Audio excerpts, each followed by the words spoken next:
was looking in the Ring camera when you got here, and you were like kind of intense, just staring, because no one knows where to look. And I was like, damn, that might be the last thing Osama bin Laden ever saw. You got to keep that. Kind of crazy. Yeah. You got to keep that. Yeah, that's a good one. You were like, oh, post that. You got to say you got exclusive of bin Laden's Ring camera. You know what? That's good. Do that. So he was wearing a body cam at the time? No one did. No one had anything. Bin Laden wasn't wearing one, though? He wasn't wearing a vest. I thought he was. Okay. I was going to kill him anyway. I know you were, but you know. Well, if you send SEAL Team 6, we're killing people. That's pretty much the capture is not happening. So that was just more for like diplomatic cover. Yeah. I mean, well, when we should talk about this, or unless we're recording now. Yeah, we're on. Okay. Yeah. Oh, good. Good. Yeah, we're rolling. We talked to. I was saving good. Now I can start telling the truth. No, when we were going after bin Laden, I was actually with Will Chesney, he had Cairo the dog. The book's called No Ordinary Dog, and he was there, and we had just finished out in Nevada. We were talking to Admiral Mike Mullen was there, who's chairman of the Joint Chiefs, and she's actually, we were right there, and we both kind of said, hey, what are the ROEs, man? What are our rules of engagement on this? And he was for bin Laden. Like, what do you want? And he goes, okay, Osama bin Laden is a threat to the United States of America. So as an American, he's a threat to you. And what happened on 9/11, Osama bin Laden is a physical threat to you. So when you see him, like, roger that, sir. Got it. Gotcha. You don't need to incriminate yourself anymore. He was going to die anyway. Right. I mean, look, if you went in there and you're like, hey, get these zip ties on bin Laden. I don't think I carried zip ties. Yeah, I feel like that would. Yeah, it's a waste. Ounces equal pounds. I'm not gonna get stuck in Pakistan because I carried too many zip ties. Yeah. But I got to tell you, man, it's crazy to meet you because I remember that night so vividly when they announced it. Yeah. So you guys were obviously like 6 hours out of mission at that point when it went public to us. But yeah, that's why it's May 1st, May 2nd. It was May 1st here, May 2nd there. What do you mean May 2nd there? It was time zones. Oh, right. That's when it was announced here, I think Sunday, May 1st. Right. I missed the May on that. Sorry. But, I remember I'm watching the Phillies Mets Sunday night baseball game, and they're like, we want to step in. It seems like we killed bin Laden. I was like, what? Yeah. And then there was, I don't know if you guys ever got to see this, but there was a guy in Pakistan who had like one of those like dad selfie saw him. Pictures on Twitter, and he was live tweeting the whole thing. He was outside. I could have killed him. Wait, that same guy? He was right outside. And I thought about him. I've talked about him. He was there. And if Twitter was what X is, we would have been compromised. But he's outside with a phone in his face. And I remember thinking, if I'm in Iraq right now, I'm blasting this dude because we just hit that target. He's going to blow up a bomb. But I'm looking at him like, they have no idea. And I mean, and again, that says something about a SEAL Team 6 operator. A lot of guys are like, I can get a free kill, pal. It's like, I'm not going to shoot this dude, but I could. Could be an international incident. I've had a couple of those. My first Silver Star, I bombed Pakistan for 4 hours, 3.5. Wait, what happened there? Yeah, tangent. Okay. So back up. I have a theory now. The further I got, especially at the SEAL Team 6 level, the more I realized you need to simplify. Don't talk yourself into an ass whooping. Make it easy. By the time we got to the bin Laden house, it was, how'd you clear it? Well, if the guy in front of me went left, I went right. And we just did that over and over. But back in about 2008, so a couple of years before, well, 1 year before Captain Phillips, we're still, bin Laden's a ghost. We're getting action, but nothing huge. So I'm looking for it. And I was running an outstation in Asadabad, Pakistan. It was like north of Jalalabad, on the Konar River. And you get up into the Pesh River Valley, and you got Korangal Valley and the Shuriak, where Marcus Luttrell was rescued. We were up there for that one too, a lone survivor. But there were safe houses in Pakistan, like a click across, 1,000 meters across and 2,000 meters across. There's 2 safe houses in Pakistan because, believe it or not, Al-Qaeda lives in Pakistan, not in Afghanistan. Hey guys, 3 quick things. Number 1, if you haven't subscribed, please subscribe. It's a huge, huge help. Number 2, if you'd like to join my Patreon for early uncensored releases of the full episodes, you can join via the link in my description or in the pinned comment below. And number 3, if you'd like to join my clipping community for a chance to make content from the show and make money, you can join via the Discord link in my description below. There was one guy left, Abu Ikhlas al-Masri. We did roll him up too, the last guy in Afghanistan. That's another funny story. But the house, I was like, I want to hit these houses. I'm running this outstation because we're running sources in and out, trying to get intel. The lead to bin Laden or Zawahiri, something like that. And I was like, wait, if we get on the border and have them see us, them being the Taliban or the Pakistanis or the Frontier Corps, which are people we just arm. We give them weapons. The federal administered tribal area, the FATA, is no man's land. And naturally, we being the smartest government in the history of governments, we arm them because they're definitely going to fight for Jeffersonian democracy. That's right. In that, or they don't know what time is. Like these people, they know the names of their 5 brothers, but they don't know what the number 5 means. Right. So building schools, they can learn. Anyway, if they hit us, we can pursue. And the ROEs at the time were, if you are troops in contact and you have positive visual identification, you can pursue up to 10 clicks inside of Pakistan. So I was like, we'll just go up with a small group of Americans and a small group of Pakistanis. We'll wear desert tiger stripe because it's cool. And we're going to take photos because eventually there will be an Instagram. But no, we didn't want to recognize us. So you can shoot, if they shoot at us and don't think we're Americans, they're going to try to overrun us. Then we can pursue with them. They won't know there's bombers. So we get it, long story short, less long. We get to the top. We have some, like, I think there was a Vietnam vet that flew us in. And we're working with the CIA. So the dude running, the chief of base, he had fought on each side of this war since the Mujahideen were funding the Mujahideen to fight the Russians in the same spot. So he's all about it. So I had So we'll get his birds it doesn't matter. We got a couple birds. Vietnam guy flew us up there. We get on top of this mountain. We'd been there a while, a number of hours, overnight for sure. Because I remember waking up and I was on top of right on the border of Pakistan, and I woke up on this nest of pit vipers under my thing, and I was actually laughing with the 2 or 3 Americans. I'm like, oh, look, pit vipers! Thank God this will be the last thing that happens, the worst thing that happens all day. So we f them off, and then we see these these dudes. So they're in brown pajamas. So they could be Pakistani military, they could be Frontier Corps, they could be straight up Mujahideen, Taliban, whatever. So we send the Afghans, our guys, down there, and we said, go talk to them. Don't tell them you're with Americans. So there's a handful of us. They go down there, they come back, and what gives? They said, oh, they invited us for tea and we can come down. I'm like, that's okay. They're not going to shoot at us. But then these trucks start showing up. So they obviously got on the radio. These trucks start showing up and they got dudes in the back and they're armed. Yeah. We're like, all right, we have a little bit of high ground. We're on the border of Pakistan. And then another truck shows up and it's noon. So it's like, okay, I'm the ground force commander as like an E6. How many guys you have there? I think 3. I have 2 Navy SEALs who'd never been in a gunfight. Oh, so they weren't SEAL Team 6 guys. So they're SEAL Team 2 guys. They're trained up, but they've never been to war. And then I got a few Afghan. I have 2 other SF guys, Army Special Forces. Not a big group though. We're small, but we think we have the bombs because we have a brand new radio guy who's never called in close air support. Oh. Yeah, that's promising. And so now I'm like, as the guy in charge, I'm like, okay, I think we're just going to leave. If we can get dead space and get down there because they sort of see us, we can call for extract or just something. So we make that call, and I'm with these Afghan, and we're spread out because you know if you get hit, you want to have some maneuverability. Don't be in a group. And I got this. I have my backpack with me, and I got the radio guys far away from me, and one Afghan with me, and he's never spoken a word of English to me, but he points up the mountain and screams, "Bad guys." In English. And so I look up and there's these brown pajamas and they're like, it's scary to watch dudes, how fast they are in flip-flops and brown pajamas. And they're trying to get, they know we're down in this bowl. They're trying to get 3 sides on us. So I need to run to Tony. He's the SEAL Team 2 guy and he's carrying the radio because he has never called support. I'm going to probably he's going to do it. I'm going to be there. We will wear our gear in lines, first line, second line, third line. And I had heard your first line gears are most important stuff, closest to your body. So it's on your belt. It's your knife. It's your dip, whatever. Your second line gears, your second most important stuff. So it's on like H gear. So your magazines, a little bit of water, grenade. Third line gears in a backpack, least important, ground pants, sleeping bag, extra socks, foot powder, stuff like that. The reason you do it that way, the Vietnam guys told us, because I'd never heard of anyone else doing it, is if you got to run for your life, you can it in order. Third line being your least important. Oh, that's so drop smart. The gear, and so my backpack's here. I'm running 100 to 200 meters to Tony, and we're under fire in the daytime. So we need air support because there's a couple of us. So I run over to him, and I'm like, here's the deal. We're getting shot at, I think, by those first assholes. We're going to call that a checkpoint. Whatever you got, bomb them first, and that because they don't know there's Americans because we look like this. And he said, well, we don't have any air support. There's nothing up. There's nothing. I'm like, okay, this is pretty try to work on that. So we see them running and they're hitting us with air bursts from their RPGs, like they're bursting above us. And when there's no worse feeling than having someone shoot effective fire at you and you know your bullets aren't going to reach them because now they're at the high ground. And all you can kind of do is get as low as you can. So you're looking for rocks as big as a cup, anything to get low. And just blowing up, and they're maneuvering, fire and maneuvering. We can tell they're trained. And this one dude, this went on for an hour. He can't get any air support. We can't move. An hour. We're getting shot at. And a long gunfight is 2 minutes. That's a long fight.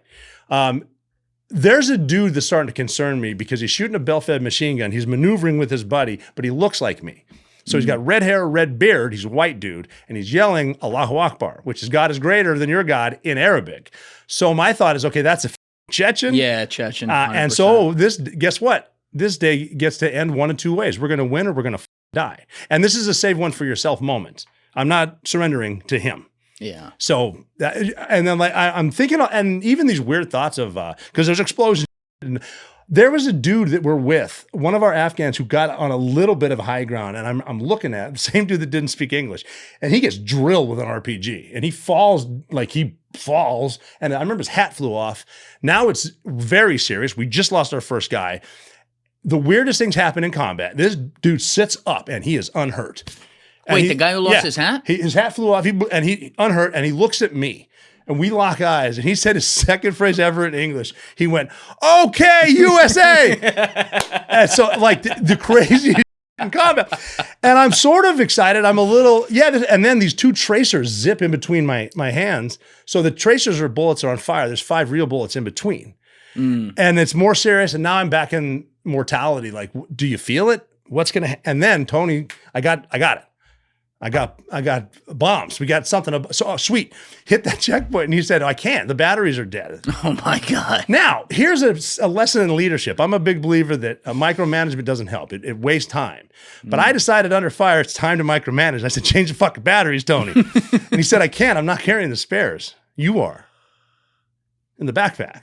Oh, that you don't. Yeah, I dropped that because I wanted to be a cool guy because I can't carry a backpack 100 years. Yeah, so now I got to go get them. So I said, wait, you're going to go get the backpack in the middle of the field? Yeah, we need that. So we're all trying to feel healthy, right? Drinking more water, getting steps in, taking vitamins, you name it. But here's what most people ignore: your liver health. It affects literally everything. Your energy, digestion, how your skin looks, even your metabolism. And that's why I think it's time we show it some love. And lucky for you, you can do that today with my friends at Dose. Dose for Your Liver is a clinically backed liver health supplement. This isn't just another capsule or powder. We got enough of those. Dose is a liquid supplement. It's taken in a daily 2-ounce shot, and it tastes like fresh squeezed orange juice. Dose cleanses the liver of unwanted stressors that are slowing it down, which promotes daily liver function so your liver can actually do its job. And by the way, there's zero sugar, zero junk, 0 calories. With Dose, you're going to be able to reduce sluggishness, get rid of those midday crashes, support your metabolism, and even aid your digestion. And this is because it helps your liver not feel so overworked all the time. We're talking about an organ that performs over 500 daily functions in your body. You ready to get your liver the support it deserves? Head on over to dosedaily.co/Julian, link in my description below, and enter the promo code Julian to get 35% off your first subscription. Your body does so much for you. Let's do something for it. That's dosedaily.co/Julian for 35% off your first month subscription. And I said something like, don't tell mom I did this or something. And like one of the other SEALs, he ran off to do some. And I'm like watching Silver Star happen with these guys. Yeah. But now I got to do mine. So I got to run over to the thing. He's like, I'm running under fire. Sun's up here. He's like, God is great. I'm like, get it. And I agree. God is great, dude. And there's holes in the backpack. They're in plastic at the bottom because how fast you need batteries. No one's going to change these under fire, right? So I'm running back. I throw them to him, and I roll over. I pull the dip out of my pocket. I'm like, you're changing them. I ain't doing that. I put a dip in, and then the army guy behind me is like, did you just put in a fresh dip? I'm like, I go, no, homie, I just freshened up the old one. And so he's doing this, whatever. And we had a conversation, something about just talk to me like I'm a man, is what the pilot said. Because he knew like, you're under pressure. Just talk to me like I'm a man. And I think I said, I see why women find you attractive. But he got it and snapped us out. And then he ended up bombing. It was, we had 2 birds. The first one to bomb was a B-1 because he said bombs away. And he said 2 minutes out. And I said, 2 minutes? It's a fucking space shuttle. And Tony's like, no, it's Bones 2-2. That's B-1. He dropped her from like 60,000 feet. Like they're coming. And then we're kind of looking back, and what are they going to sound like? What this is danger close. And Tony's something like, plug your ears, man, or something. They're close. God is great. Zzz, that sounds like bacon. Sizzling. Sounds like bacon sizzling. This B1 dropped 3 2,000-pound JDAMs right on top of that mountain, and they air burst in a triangle. Woof. And so the Allahu Akbar guy, he realized that these are Americans. He looks back, and so I blast him after yelling something about God at him. And then, so they're backpedaling. I'm watching guys on fire. Like I saw dudes, like combat is not like the movies all the time. It is fast and loud and permanent and just over. I saw guys vanish. Like everything that ever mattered to them in life at 23 years old, gone. So they're running back, and we ended up hitting them. We got another one. Dude 1-2 showed up. He's an F-16. Dude is F-15.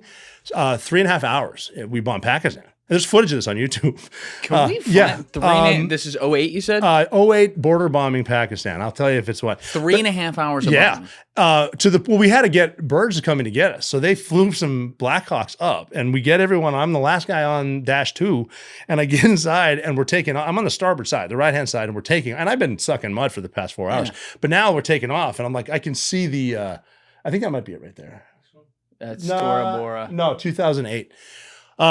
But I can see the second one, Thief, is scorched earth as we're taking off. And I'm like, at first I'm happy. Well, I'm really happy. I was going to die. But now I'm going to live. And I'm like, oh my God, we just bombed Pakistan. And then it's like, that's an international incident. And then it hits me, I'm in charge. I'm probably going to hear about this one. And now, you said you were reporting the CIA on this one? Well, Did I hear that right? We were working at the base. So I'm still reporting for JSOC, Joint Special Operations Command, working one of those shady relationships, like the guys we train are probably working for the counties right now. Like really, yeah. But I was right, because I landed and there was a general there, and he said, well, because we're in two different states of mind. He's thinking we bombed Pakistan. I'm thinking I get to see my kids.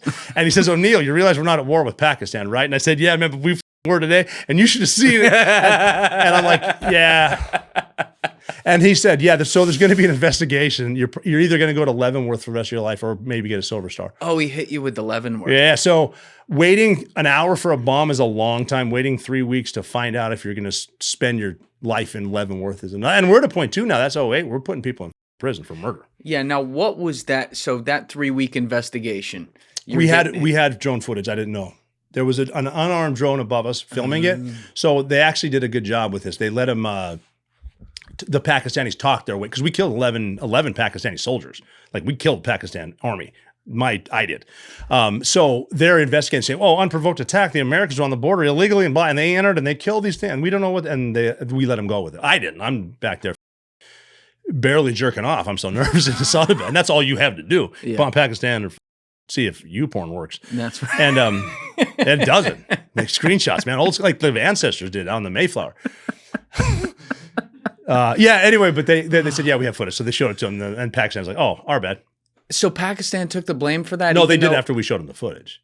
They were trying to put us all in prison, and they're playing the Paki card. Because there's such obviously, like, this is a relationship where we are allied with Pakistan, but it's a constant. You've got to consider every country has their best interest in mind. So, and Pakistan over there, why do you think they're involved in negotiations with Iran? Because they're the center of the universe over there. They really are. And that part, not the Arab states, not the oil giants, but Pakistan kind of runs that area. Yeah. And so they're going to be involved. And so they get away with everything. I mean, we've been arming them. They were stealing all our money. We're trying to fight the Russians in there, and they're double dipping everywhere they go. The Karachi, everything through the Torkham Gate, everything is taxed. I mean, you're dealing with them at the Torkham Gate, bribing Taliban just to get the bogger. And they're a nuclear power too. Yeah, not great. Yeah. Not ideal. No. Well, and again, too, that's why you got to figure they have their best interests in mind. They don't need Bin Laden's crew rolling up there and getting nuked. So they're going to try to defend that as best they can. It's like everyone else. It's like in life. People have their best interests in mind, and that's what Pakistan does. It's interesting, though, because that was completely unbeknownst to you a very foreboding moment for the fact that the most important moment of your career would happen where you're going into Pakistan again, where it's like, both my Silver Stars are Pakistan. We're not at war. They told me we're not at war with Pakistan. That's bull. I was at war with Pakistan. It seems like, doesn't it? And for the record, I don't have a problem with them either. To this day, you don't have a problem. No, I'm cool with Pakistan. They just happen to be harboring. I mean, not cool as far. I mean, I'm not going to look for it. Is all. If Pakistanis come over here and start misbehaving like they have been known to, I have a problem with them. But like, I mean, Pakistan holding on to them. I mean, they probably helped us find him. They probably helped him hide, and then they helped us find him. Like they're playing both sides of the fence. Everyone is. Yeah, I mean, there's obviously people in their government that were like sympathetic to him, and then there's people that are more sympathetic to like Western interests. But then their own interests. They don't need if one person launches a nuke, it's over for everyone. Right. Nuclear winter for everyone gets to enjoy that. And Pakistan's smart enough to know that, even with a lot of the now you get some of those Iranian dudes in there, they're looking for the nuclear winter. That's the Mahdi shows up for them. You get this heaven stuff involved with too many crazy people that know they're right. It's way worse than Thanksgiving dinner with your aunt. Why do you think it's never happened in the 80 years that the world has had the bomb? It's hard to say. Well, I mean, we can go down a rabbit hole. Let's do it. They don't have nuclear weapons. They're splitting atoms. That's God stuff, right? I mean, if it's that, oh no, this is a rabbit hole. I'm not saying this. Okay. I'm just, we all get in rabbit holes. So it's all just a Mexican standoff without any bullets. Well, the firebombing footage looks a lot like the nuclear weapon footage, and there's buildings standing here. If you're hitting them with that many gigatons or whatever they call them, everything goes down. I said, well, that one didn't. Well, look at Dresden. Same. I mean, are they getting rid of something? I don't know.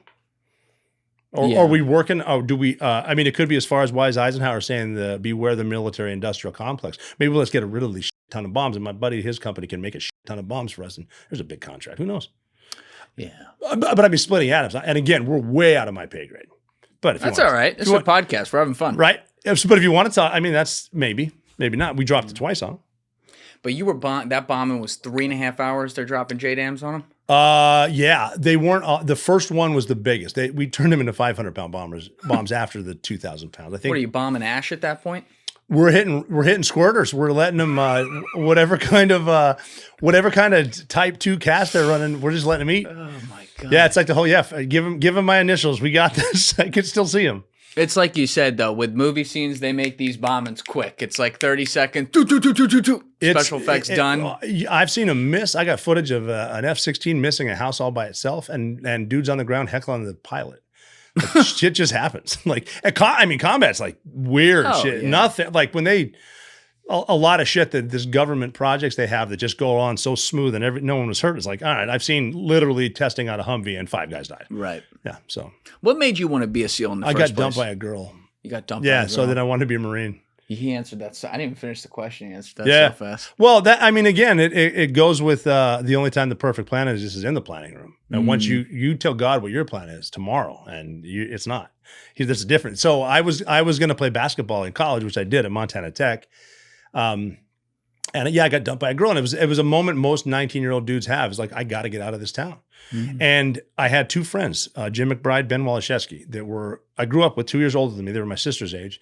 They always wanted to be Marines since we were kids in CCD, like young kids. And they always had Semper Fi. I didn't know what that was. And then they left. I went in my junior year, and every time they came back, I'm trying to sneak into bars. I'll see one of those 2 dudes just look like U.S. Marines. Like Butte, Montana is a tough town, mining town. Nobody fucks with them because they're Marines. Right. So when it's time to get out of town, I'm like, I'm doing that. That's it. At least I'll get an awesome haircut and maybe I can get those abs. I don't know. And I've seen Full Metal Jacket. I've got this. I mean, there was a guy in that movie that didn't have it, but Yeah, we'll probably. You were one of the other ones. Either way, this is going to be a great ending. So I went to, it's the recruiting station still there in Butte, Montana. And I walked in and the Marine recruiter wasn't there. The Navy guy was. And this is a complete twist of my entire existence and the rest of my family. I went to the Navy guy because Ben and Jim told me a joke. The Marine Corps is actually part of the Department of the Navy. It's just the men's department. And so, man to man, I'm going to ask him where the Marine, and seriously. So I'm like, hey, dude, where's the Marine? I had no idea military bearing, what anything means. You go, hey, he's wearing khakis. He's got an anchor. He's a Navy chief. Didn't know what that was, but now I do. And he's a clever dude. Chiefs run the Navy. And he goes, well, sit down, son. Why do you want the Marine? Blah, blah, blah. I'm a hunter. I'm a sniper. Marines have the best sniper in the world. He said, look no further. We have snipers in the Navy. He brushed over SEAL, but he said we do. But if you get through SEAL training, we'll send you to sniper school. Oh, then he hit you with that. And so I'm standing there, I'm pumped up, Navy SEAL. And I did see Charlie Sheen's movie, which I actually have the original script to from Charlie. He gave that to me. He gave you the original script? Like you can like see the manuscript with the notes on it. The like old school 1980s script with a pencil. You can tell the more blow was out, the further the night got and shit. And like there's a phone numbers with hearts. And that's cool. Oh man, there's a heart that says Kelly and there's a number on it. Why did he give this to you? Listen to that. I don't know. He's my boy. And so cool. I called him. Here's a sentence only Charlie Sheen can say. I said, there's a number in here. It says Kelly and it's a heart. And he goes, oh, that's when we were filming in Hawaii. I love Kelly Preston more in 1 week than I've loved anyone. And I was married to Denise Richards. I'm like, Jesus, Charlie. It's quite a bomb to drop on a you up text. Is it a solar number? No. And it was only the first 7. But where were we on that? What were we talking about just before that? We were talking about you getting recruited by the guy. Oh, yes. Men's department. And so I said, yeah. I looked at him and I said, I'm 19. I'm naive, but he's a professional recruiter. Why'd he lie to me? Literally, he's got to be honest. And so I signed. What do you think? I mean, that's a big leap for a guy like that. I didn't know how to swim. You didn't know how to swim. He didn't know that. But like, what do you think he saw when you walked in there? He's like, he saw a number. You know, we in Montana we recruit Army and Marines, maybe some Air Force because Malmstrom Air Force Base is right there. But Navy doesn't get it much. So I'm thinking at first like fuck it, he's a quota. I need 2 a month. Here's 1 as early. But I mean, and he's donated. Same guy's donated to my foundation after I retired or got out. That's cool. Yeah, but it's the SEALs though. This isn't like when we're talking quotas. It's a different kind of in quota. his defense, he did his job. He guaranteed me in writing a chance to try out to get orders to SEAL training. Oh, okay. So it was called the Dive Farer program. Got it. So you end up on a ship if that doesn't work. out. And that was I had an Army buddy that didn't get what he wanted in his contract, and he came back from high school and said he gave me advice for life: get it in writing, everything, get in writing. Good advice. So I took that, and then I had about 5 months. I still had my college ID, and they had a pool. So I went up there to, and I don't know how to swim. I mean, I could keep myself alive. You know, there was a lakes and shit in Montana. I didn't know how to swim, like stroke. So I'm standing up there, dumb as shit. And there's 25 meters and 25 meters. I'm doing the math. No one's there. It's like 5 a.m. And I'm like, all right, I'll swim 1,000 and gauge it from there, right? Yeah. And everything was going fine with my plan until I got in the water. Yeah. I get down to the deep end and literally like, I think I might be in a pickle. Because I just signed a contract and I can't swim to be a SEAL. So my buddy Mike is there, Mike Driscoll, and he was going to swim at Notre Dame. And this is my luck. I'm like the unluckiest person in the world. So I'm really fucking lucky. Like life's horrible, then it's amazing. But he's like, hey man, don't take this the wrong way. Love to see you here. Just literally never seen you in the pool. What gives? I said, I joined the Navy. I'm going to be a SEAL. And he goes, no, you're not. And then he showed me the breaststroke. And I worked on that for 5 months. And then that was the stroke that I used to pass the 500-yard swim in boot camp. No, that's to get orders. So the test is simple. It's 500 yards with breaststroke or side stroke. It's literally 42 push-ups. Oh, no freestyle. No, you can't do that. No, you got to swim breaststroke or side stroke. 42 push-ups, 50 sit-ups, 6 pull-ups, and then run a mile and a half in boots. And now it's boots and camis. It was for me. It was boondockers and jeans. Right, and that's the boot camp, the initial. Yeah. And then I got orders, and then they sent me to SEAL training. So that test is nothing. It's to get orders. Then you go out there, and that's where the fun starts. Did you have any idea like what to expect in BUD/S? I sort of did. I tried to prepare. I read as many books as I can. Rogue Warrior is a must read. That book got so many guys from my generation that did missions at SEAL Team 6. The lead jumper to rescue Jessica Buchanan in Somalia, and his book is out, Justin Sheffield. He joined the Navy because of Rogue Warrior. Because of the book. And then he rescued her. So she was rescued because of a book that wouldn't get approved by our government. So he had to write it as fiction. He founded SEAL Team 6, and we've never met him. That's how fucked up our Navy can be. What? Like, why aren't you here every day telling shooters? Why isn't the Bin Laden team down there right now telling shooters on the second deck? I don't know. I always wonder like what guys like that must have seen that the government would be that fucking strict with it, you know? Well, because Marcinko he did a thing called Red Cell. So he was hitting Navy bases and Navy ships and showing them how fucked up their security was. And then SEALs being SEALs, they probably had a few whiskeys, and then they started tightening up some admirals over a couple of grooming standards or whatever. Probably. But you were reading that and some other books. Yeah, I read that. And I read Point Man by Patches Watson, James Patches Watson. So we're reading Vietnam books.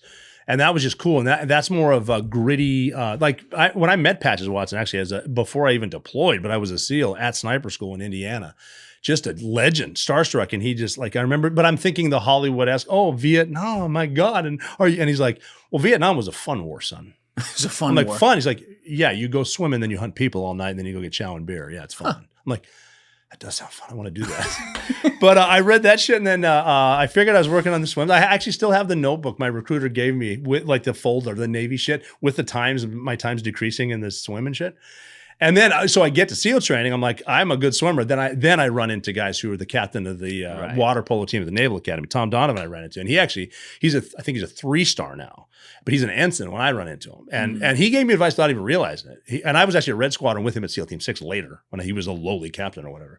And he didn't give a fuck about me at the time. He's an ensign. I just said something outside by the cage like, man, I'm scared shitless, but you must be really scared because you're in charge as an officer. And he goes, the fuck are you scared of? He goes, what are you scared of? I said, I don't know. And he goes, exactly. Don't be afraid. And that's all I said. But like, oh, yeah, okay. It's the ocean. Good point. And that was good. Okay. Then it kind of snapped me into a mindset. And then there was an instructor that played, I think he might have played with one of the Globetrotters traveling teams, this white dude and he for some reason liked me because word spread that I played, whatever, I knew how to dribble a basketball. And better basketball than swimming.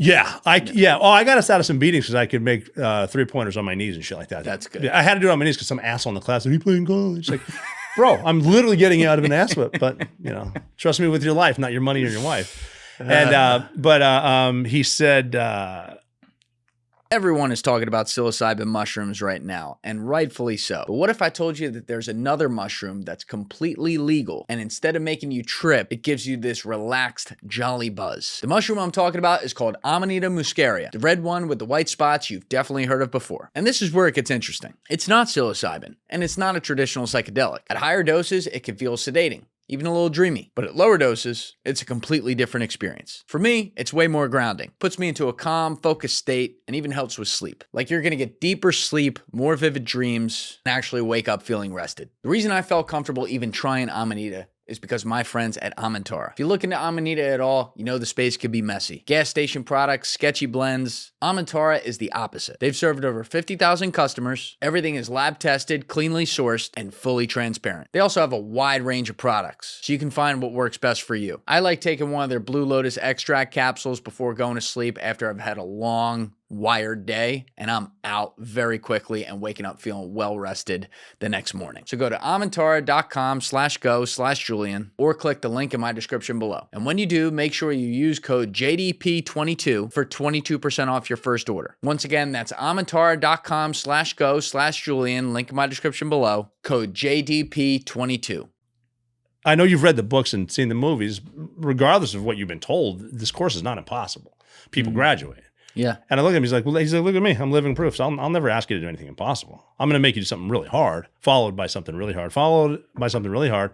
I'm going to do that day after day after day for 8 straight months. And that will sound like a lot if you think about it like that, but don't do it that way. Here's how you get through SEAL training. You wake up in the morning on time, make your bed the right way, and then brush your teeth. And that's 3 wins. Mm-hmm. Your day just started with 3 victories. That's pretty fucking cool. Make it to the 4 a.m. workout on time, which is your 4th win. And then as I'm beating, you don't think about the pain. That's going to end. Concentrate on your next goal in life, which is breakfast. After breakfast, make it to lunch. Your next goal after lunch is dinner. And then after dinner, do everything you need to do to get back inside that perfectly made bed because you took the time for yourself in the morning to make your bed the right way, regardless of how bad today was. And it will be bad. Tomorrow's a clean slate and a fresh start. And when you feel like quitting, which this is very simple. When you feel like quitting, which you will, never quit right now. That's emotion. Never respond emotionally. Quit tomorrow. And if you can keep quitting tomorrow, you can do anything in life, including getting through fucking SEAL training. Now do it. That's just a perfect visual of how to stay present. And then I was like, well, I mean, and I said some shit like, well, I have to wake up early for sunscreen. He goes, then get the fuck up early. That's 5 wins, you idiot. Fucking give the kid a book and he eats it. But I mean, then you're in it though. And it's easy to look at it that way. That gets intense because you get to like Hell Week. Is where it separates. That's where, like, don't make any friends before Wednesday of Hell Week is what I tell kids now. Because Wednesday is your long-term goal in Hell Week. Hell Week's where they wake you up on Sunday and you do everything till Friday, no sleep. If you sleep, it's 20 minutes here on Thursday. Right. And again, I saw a dude quit on fear, right? Like fear. We're starting, the first part of Hell Week's about an hour where like the sun's down, they're beating your ass, they're spraying you with water, you're going back and forth the surf zone, they're shooting off blanks in the 60 and grenade simulators. It's in the shows, it's awesome, it's fun. That's the only fun part of Hell Week. That's fun. The parents, families, wives, and kids are up on the buildings watching breakout of Hell Week. It's just cool. And you're getting beat, it's fun. Then you go into Hell Week and it just fucking sucks. But we're sitting in these tents getting ready to wait. And like, we're like, dude, I'm fucking starting Hell Week. Like, I'm getting in a fight. I'm ready. I'm fucking ready. Let's do this. This kid they assign you brand new swim buddies for confusion, because as soon as you get out, they're splitting you up, and you can't find your swim buddy. They're beating you for that. It's a fucking game. Get it in your head. But this kid's sitting with my new swim buddy, and he'd been there for a while because he got rolled back, and he goes, "Hey man, I'm fucking scared." I'm like, "Funny." He goes, "No, dude, I'm fucking scared." I'm like, "You're scared now?" I was like, he's like, "I'm probably gonna quit." I'm like, no. I was like, quit after the fun shit. Like, go through that. Have that story. 5 minutes in, fucker quits. He talked, like, if in his head. you're talking yourself into quitting, there's no hope for you.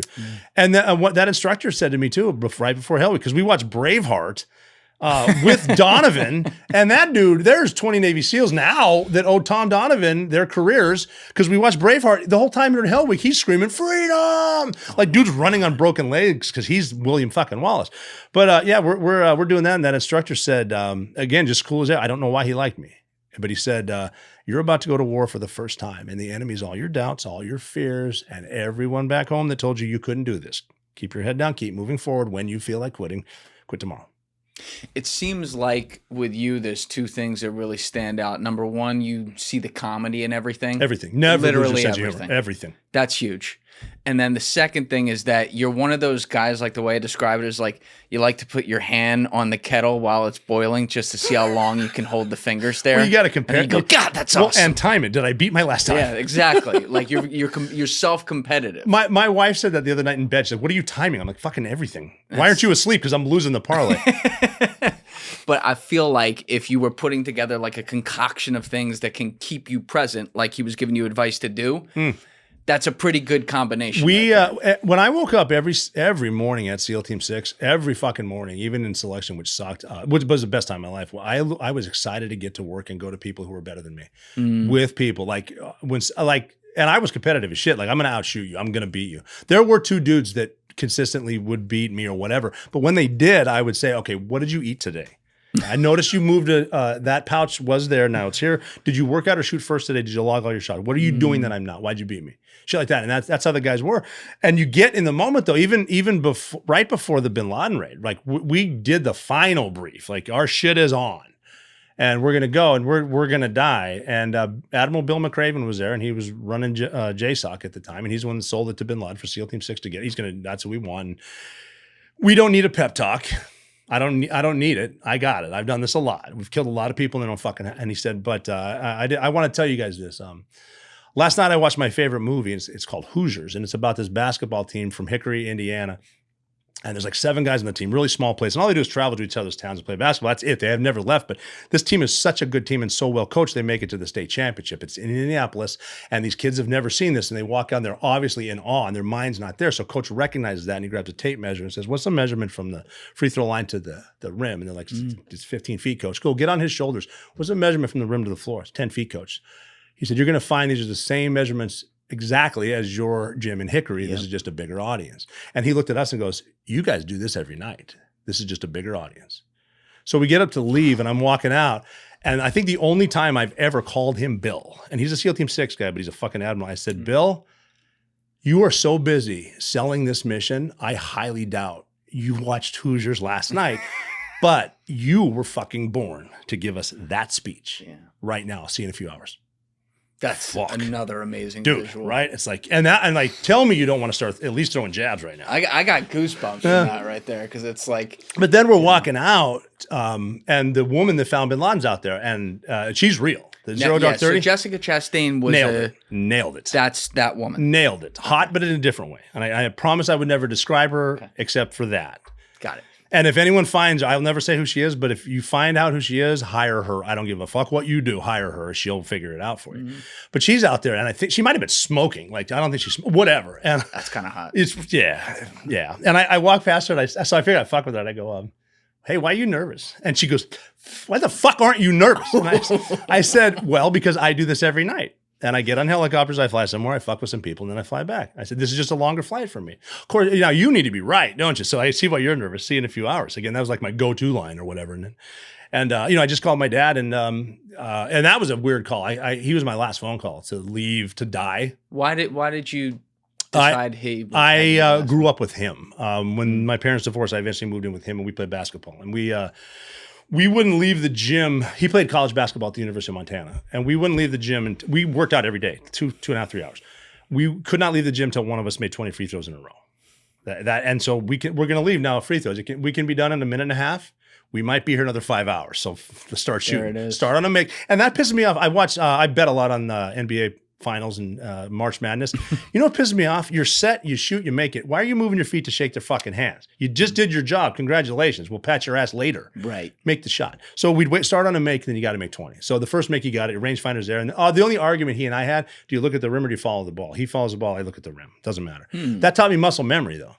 Do everything. If you want to be good at something, do it 100,000 times. You're going to be chess. You'll be good at it. There's that self-competition though. Play it. There's where it's coming from. But this got better between he and I because it's 20 to leave the gym. But at the beginning of my season, it's 20 to go to the Derby for a steak. That's on Harrison Avenue in Butte, Montana, the Derby. But when you hit that milestone, it moves up 5. So 25 for the steak, 20 and 30 for the steak, 20 to leave the gym. And we got to a point where I think he made 91 free throws in a row. And that was the fact. My dad made 91 in a row. That was a record for a week and a half because I made 105 the next week. And that's just how we got. So that was the muscle memory. So he's my buddy. And he raised you when your parents separated? I was too young. And they pretended they got along for the kids, which is awesome. And they live it's Butte, Montana. They're a mile apart. And then, he was funny because he always thought, that's my son, that he did that. Like when I joined and then the 5 months in the delayed entry program, class 207 was on the Today Show. So I was going to be 208. 207 was on the Today Show. Huh. And then there's a Life magazine thing. And there were people doing drown proofing, which is when they tie your hands behind your back and your feet together, right? Yeah. So he's showing me this. This is my dad. It's funny. He's showing me this and he goes, that's you right there. I can tell by your calves. I'm like, Dad, I literally am not in the Navy yet. That's not me at all. And fuck, man. I can tell by your calves. It's like I would have said goodbye. I didn't secretly leave. I'm going to miss you. And but then and even in the Navy though, we started to do shit like before 9/11. I was with Jocko Willink in that platoon.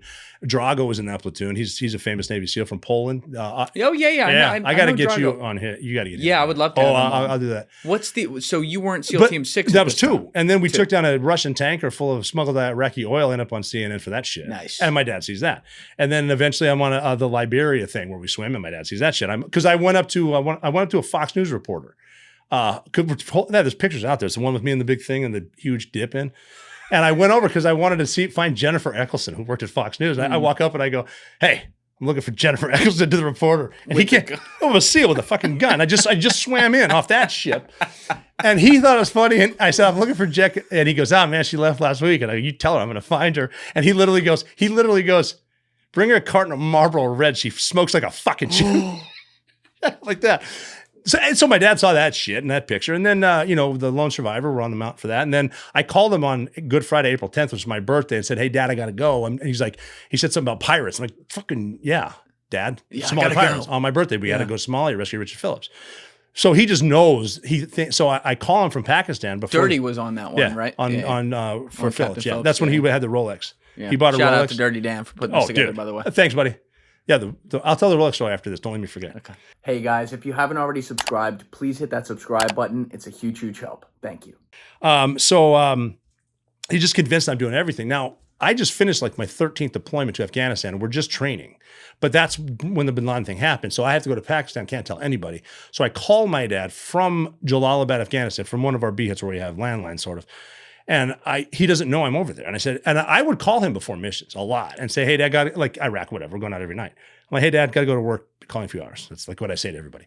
And he would always say, "I wish I could go with you." And I'd say, "I know, Dad, I wish you could too." Shit like that. And I called him before the bin Laden race. "Hey, Dad, I'm going to work. But before I go, I got to thank you for it." And he's like, "What do you mean?" I'm like, just thanks, for teaching me how to be a man." Like the death talk, like for shooting free throws. And I got to go to work. And he said, "I wish I was going with you." And I said, "I'm with some good guys." Then you go out there and then you see the guys and you get on a bird. Right. But that's a hard. He was he still can't really tell that story. He got it right away. He knew. Yeah. And he's at a Walmart parking lot. And he said he walked into the Walmart in Butte, Montana, and he's funny too. And he said, "Now I'm using my 2 favorite words, which are catatonic and apoplectic, because that's me walking." And he ran into his sister, who's a registered nurse, and she's like, "The fuck is going on?" Because something's wrong. And he said, "Whatever." And, fast forward, we're watching Obama say his speech, and we're just like, can you say that no one was hurt? Because he knows at this point. But yeah, so I just called my dad before I left. And then we get on a bird, and it's you got a 90-minute flight with your boys, and we're going to die on this one. This is a one-way mission. We do know that. Have they told, like, when you were having your conversations with McCraven and all that, obviously the goal is to go in there and kill him, but the question is, how the fuck are you going to get out? Was there, like, anything explicit where he's This is a badass story. I was not in the room for this, but the word got back to us. When we sold it to President Obama, when we attempted to, it's these 2 new birds flying in, maximum, I think, 32 minutes on the ground. You got to be in the birds to fly out because you're going to run out of fuel. We can't refuel. So if we're over, we might have to hard point. And so we're going to hard point it, and we're going to announce to the locals, because you got to figure going in there, I don't want to kill the cops. This is their city. And the first responders aren't going to be the military. It's going to be local cops. I'm going to fuck them up. I don't want to kill 5 cops. I don't need that. I've already got a guilty conscience. So we're going to hard point, and then you can just send someone to Pakistan and like negotiate our release, because whatever. And this is the word I got. I think McCraven might have said it, and I don't want to put words in his mouth, but someone told us that he said, okay, that's interesting. And he looked at the chief of staff, this is President Obama, looked at the chief of staff of the Air Force and said, what do you need to rain hell on Pakistan? My fucking boys aren't surrendering to anybody, which is pretty dope, because that is, if you think about it, everything, especially with Barack Obama, is political. He hadn't been reelected yet. If he fucks this up, he's not getting that. Probably. And we have to go right now because of the Alum cycle. So he knows this, and he's doing the right thing. That's why you will rarely hear me say anything negative about him, because on my night to die, he stepped up for us. So that was, and so then we got the guerrilla package. Then we got potentially a shitload more helicopters, full of Rangers, which is always awesome. Like, if it's going to suck to get stuck here, but when those 500 Rangers show up, we're going to have a good night, because invasions are fun. And that's what this is turning into. This won't be a forever war. I'm going to steal everything I fit in my pockets and we out. And we'll go. But so that was cool to get more of that. And then we had 2 47 Chinooks behind us, 45 minutes. They have extra fuel. They have SEAL Team 6 guys. They got Rangers. And so that did make us feel better. And then obviously we found out about the super secret helicopters. And that was because one of the things is we're going to get shot down. It's 90 minutes in. And I remember even, because we were saying sense of humor, and I like fucking around. We had a table about this size to scale of his house, and we would talk about it every night. And guys were dicking off, and I said, hey, you need to take this more serious. This is a one-way mission. So we're going to get... I was telling them, just right now, I want you to be serious. We can fuck off later. Did they think that too, or was it... It's one of those, I don't want to talk about it. Right. But we're doing it. Like, fucking going. Come on. This is it. What an ending. What an ending. Yeah. What a legacy. But then we get out to wherever, and I can't say, but it's in Nevada. And high elevation, right? Yeah, we had to sign a lot of papers. Yeah. About shit that you can't. Okay. What you think you may have. Yeah. Anyway, but we were walking to this hangar. We have this kind of, and we turn the corner, and the helicopters are, and I started laughing, and they're like, "What's so funny now?" I'm like, "Well, we might live because we're going to war on Transformers, dude." Like, look at these fucking things. And then, and all, there's just more room. I mean, the pilots hadn't flown them before. They didn't know they existed. And then we trained with those things, and then went over to Jalalabad, and shout out to there was already a SEAL Team 6 squadron over there. So Blue Squadron was there. Can you imagine? You were Red Squadron at the time, right? But can you imagine being deployed at SEAL Team 6? I am the top unit. Mm-hmm. And they're sending another unit from SEAL Team 6 to go after fucking Osama bin Laden. Are you shitting me? And we did that. So and they were fucking professional. If I was Blue Squadron, I would hate me. All of us. And they were cool? Totally cool. We played cards with them. Like they said, their biggest complaint was we weren't fun to play poker with, because every hand we were all in because I'm going to be dead next week. Yeah. Right. But they were, complete pros, man. To this day, I'm amazed. That's cool. Mm-hmm. That's cool. It says something about being professional. I would have been, even the Maduro raid, I was jealous as fuck. 28 minutes. Dude. Insane. Jealous as fuck. So proud of those guys. So we use like a hypersonic weapon or something there? You know what? This administration is really, really good at not telling us. And they're doing stuff for different reasons. And direct energy, hypersonic weapons. I don't know what the 9-bangers things they were dropping out of supersonic aircraft going below. Yeah. I don't know what that was. I'm assuming they were jets. It could have been hyper. I don't know. Yeah, there was some. I don't know. I assume some of the guys who were there. Yeah, but I'm getting older. I'm 50. Right. These are the young studs. How about that pilot though that got hit with artillery and kept flying? Yeah. So one of our guys, Christian the Venezuelan, lives right there. So we couldn't, when this was first dropping the next day, that's we a good couldn't source. get him on the phone. No. And I was like, oh my God, they killed Christian the Venezuelan. He's like the team mascot. And then I get him on the phone. I get him on FaceTime. He's like, Julian. I'm like, you're alive. Yes. And he's like, bro, it was awesome, man. We heard the helicopters go over in the middle of the night. We went outside and there was, Oh, yes. we were just like, USA, USA. And he loved it, didn't He loved it. I went down to the loved USA it. Venezuela game in Miami. Those people there loved it, and they know how to go to a baseball game. Yeah. The Venezuelans. Oh yeah, no, they Dude. love baseball. Dude. These, I don't know if you've seen some of these, but those were given to me by one. If you scroll the other way too, there's like a bunch. But I just kept looking at it, and I'm a goddamn civilian, so I couldn't think of every possible way they'd do it. But some of it looked like there was some advanced shit going on. That looks like a DAP. Direct, what? A direct air penetrator? Direct action penetrator? Yeah, DAP. Look up a DAP. It's a Blackhawk, but it's got all kinds of shit on it. Or in a pat. And Yeah, he said some shit was I lighting think up. if Delta went, I think TF-160 went, and they definitely went. That means DAPS went with them. So look up a DAP. That's it. Yeah, check that bad boy out. I should have run my computer. I guess I'm real. Yeah, these guys are getting their heads blown off. This is Pretty helicopter much. shit. Yeah. But again, too, you got to figure what blew my mind was you have all this happen, all of this, all around you. Say you're a soldier or a Cuban working for Maduro. Oh, This happens, and now Delta Force is running at you, and you decide to shoot at them. What is Good luck. Like, don't you just try this? Like, I'm not a big that, but like these guys, they got us. Yeah. And based on the aircraft, I'm assuming they're not complete savages, so they might like negotiate for my release. I'm not. It's not like Afghanistan 05 where I could get butt fucked to death. Like, I think I got a good.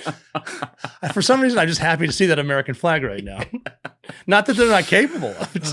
Even did you see the video of what turned out to be some of the test run for that, where they had Trump watching it? It was like 6 months before or something. No, really. Yeah, so he's there, and we didn't know that this is what it was, but someone just took like a cell phone video of him watching the guys like go on the ground and then like running into the building and everything, and it turned out that was them doing like the first, I guess, run through of one of the possible scenarios or whatever. But even watching that, and it's just a military testing ground, like there's no real people. You're watching that, and you're like, oh shit, those guys are They're fucking good. They're the first time I worked with Delta, and I'm at SEAL Team 6.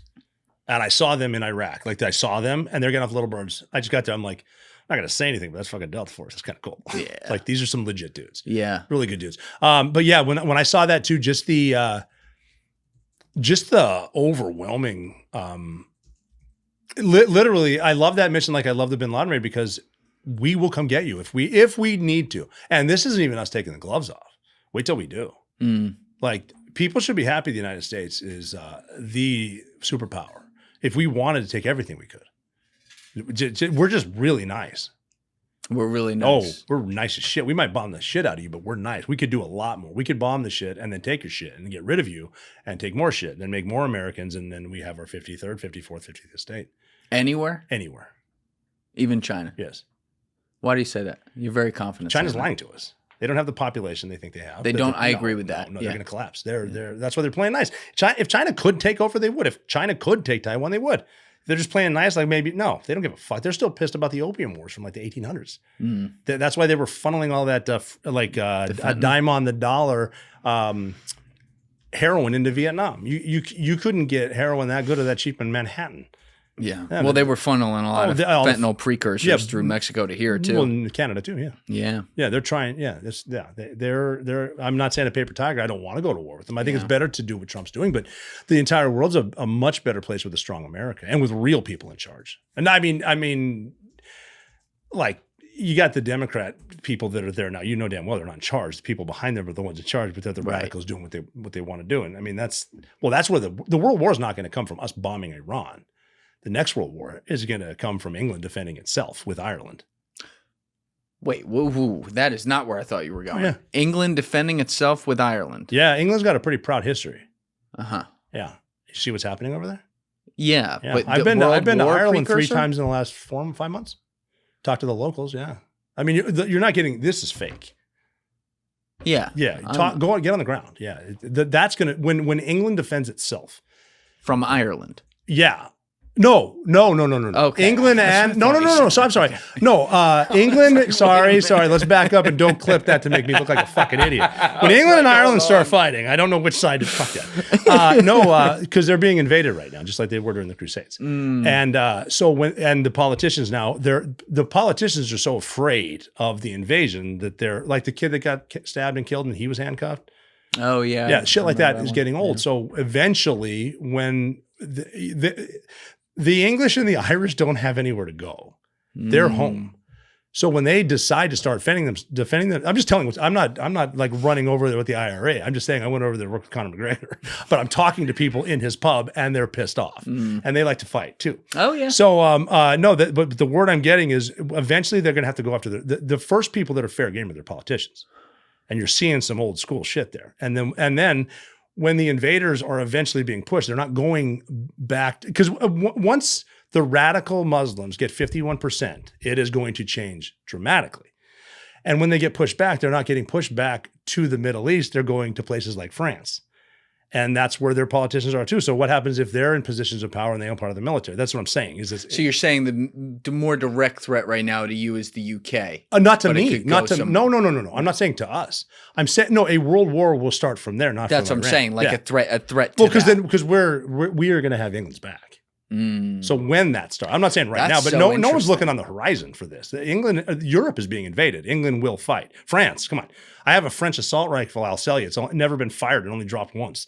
Like France is not going to fight shit. But England will. Lovely place. Steve and I were just there in December. Hey, lovely people. My daughter speaks French. Yeah.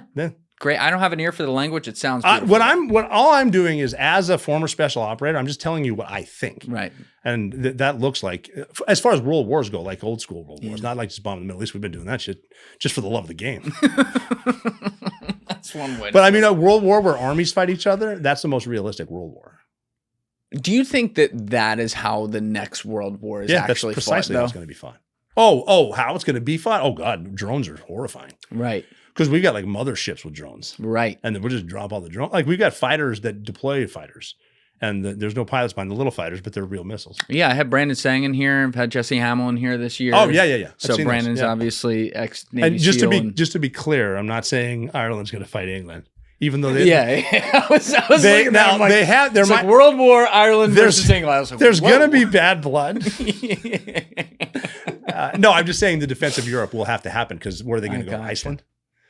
Maybe Greenland. That's what we're doing. That's what we're all doing. Yeah, that's what we're doing. But if you notice the countries too that Trump said he's coming after, they're all Western Hemisphere, other than Iran. Like why do you think that is? It's the shift of going away from NATO.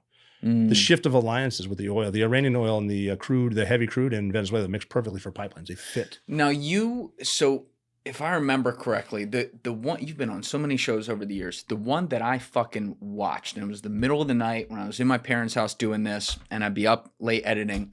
I watched you 4 years ago with Sean Ryan, which was fucking awesome. Thank you.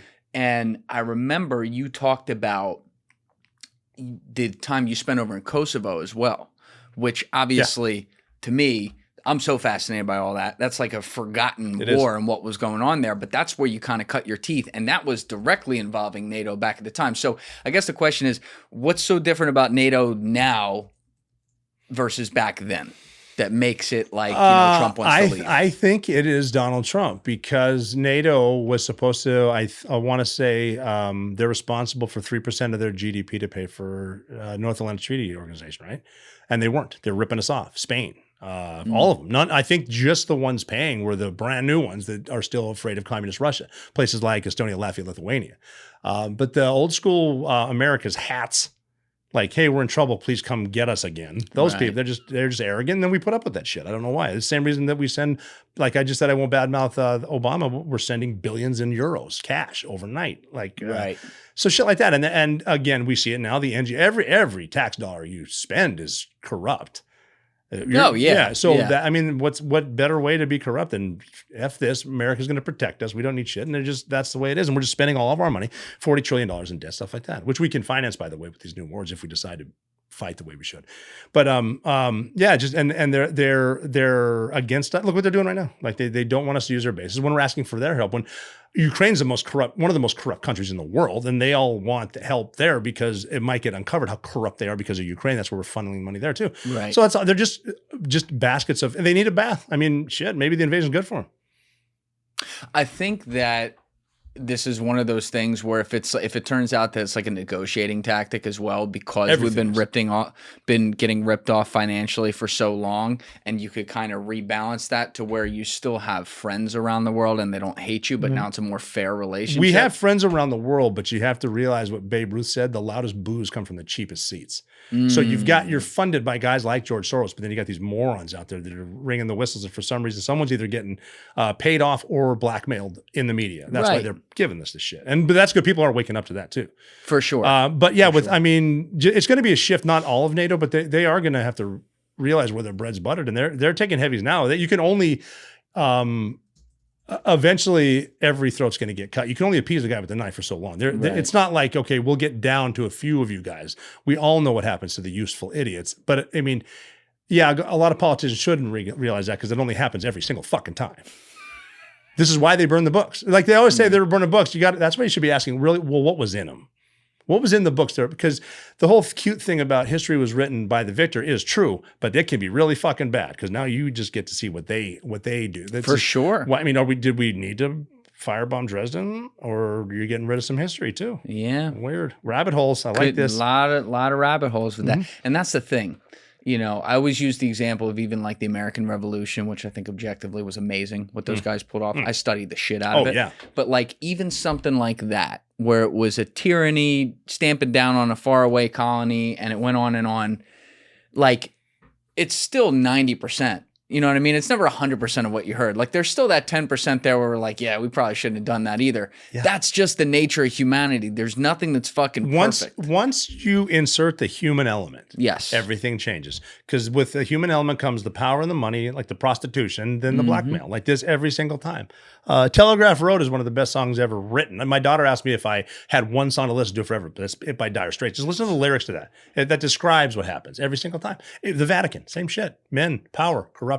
Always. Can we pull up the lyrics? I mean, I even like, I'm rereading the Bible as a history book now because I'm really interested in the apostles because you always hear, oh, he denied him 3 times before the cock crowed. It's like, well, why would he do that? Well, put yourself in the moment. The Romans are grabbing him, they're whipping him, whatever. You're with that guy. No, I'm not. No, I'm not. No, I'm not. Cock crow. Like, so what were they thinking? It's like, look at Judas. 30 pieces of silver, I'm hedging my bet. He is the Savior, he'll forgive me. He's not, 30 pieces of fucking silver. Human right? nature. That's it. And these are just fishermen and fucking tax collectors. Yeah. In 2,000 years ago, I've been there now, those people suck. 2,000 years ago. Yeah, we got the lyrics up right there. Yeah. All right, a long time ago came a man on a track walking 30 miles with a sack on his back, and he put down his load where he thought it was the best. He made a home in the wilderness. He built a cabin in a winter store, and he plowed up the ground by the cold lake shore. And the other travelers came walking down the track, and they never went further. No, they never went back. They came to churches, they came to schools, then came the churches, then came the schools, then came the lawyers, then came the rules. Then came the trains and the trucks and their loads and the dirty old track with the telegraph road. Yeah, that paints. And in between there, Mark Knopfler played like a 5-minute solo, so it's just awesome. Yeah, that's just a great band. Like one of my regrets, I've never seen them live, and they're not around. Yeah. Maybe AI will be able to do that for you in the future. Well, if whatever technology, just said that to piss off Deep. Whatever technology we use in a year to have the aliens show up, maybe they could put Dire Straits on a stage for Rob O'Neill. So you're not buying the disclosure either. I think Glenn Beck said it best when they said, yeah, the aliens are here and they're saying they invented everything, including Jesus. And Glenn Beck just said, yeah, that sounds like something a demon would say. You know what? That's actually kind of a bar. No, that's why I'm rereading it as a history lesson. I'm like, this shit's happened all the time. Yeah. So obviously, when you've read the Bible in the past, you're reading it from the religious perspective. But what's like when you're reading it historically? Yes. Jesus of Nazareth instead of Jesus Christ. Because I want to know what the man was, because he's the Word of God in human form. And so he's a human. So he gets to do the crucifixion. And he knows my time has not yet come. It's coming. And even in the garden during the Last Supper, he's asking, like, we got to do this.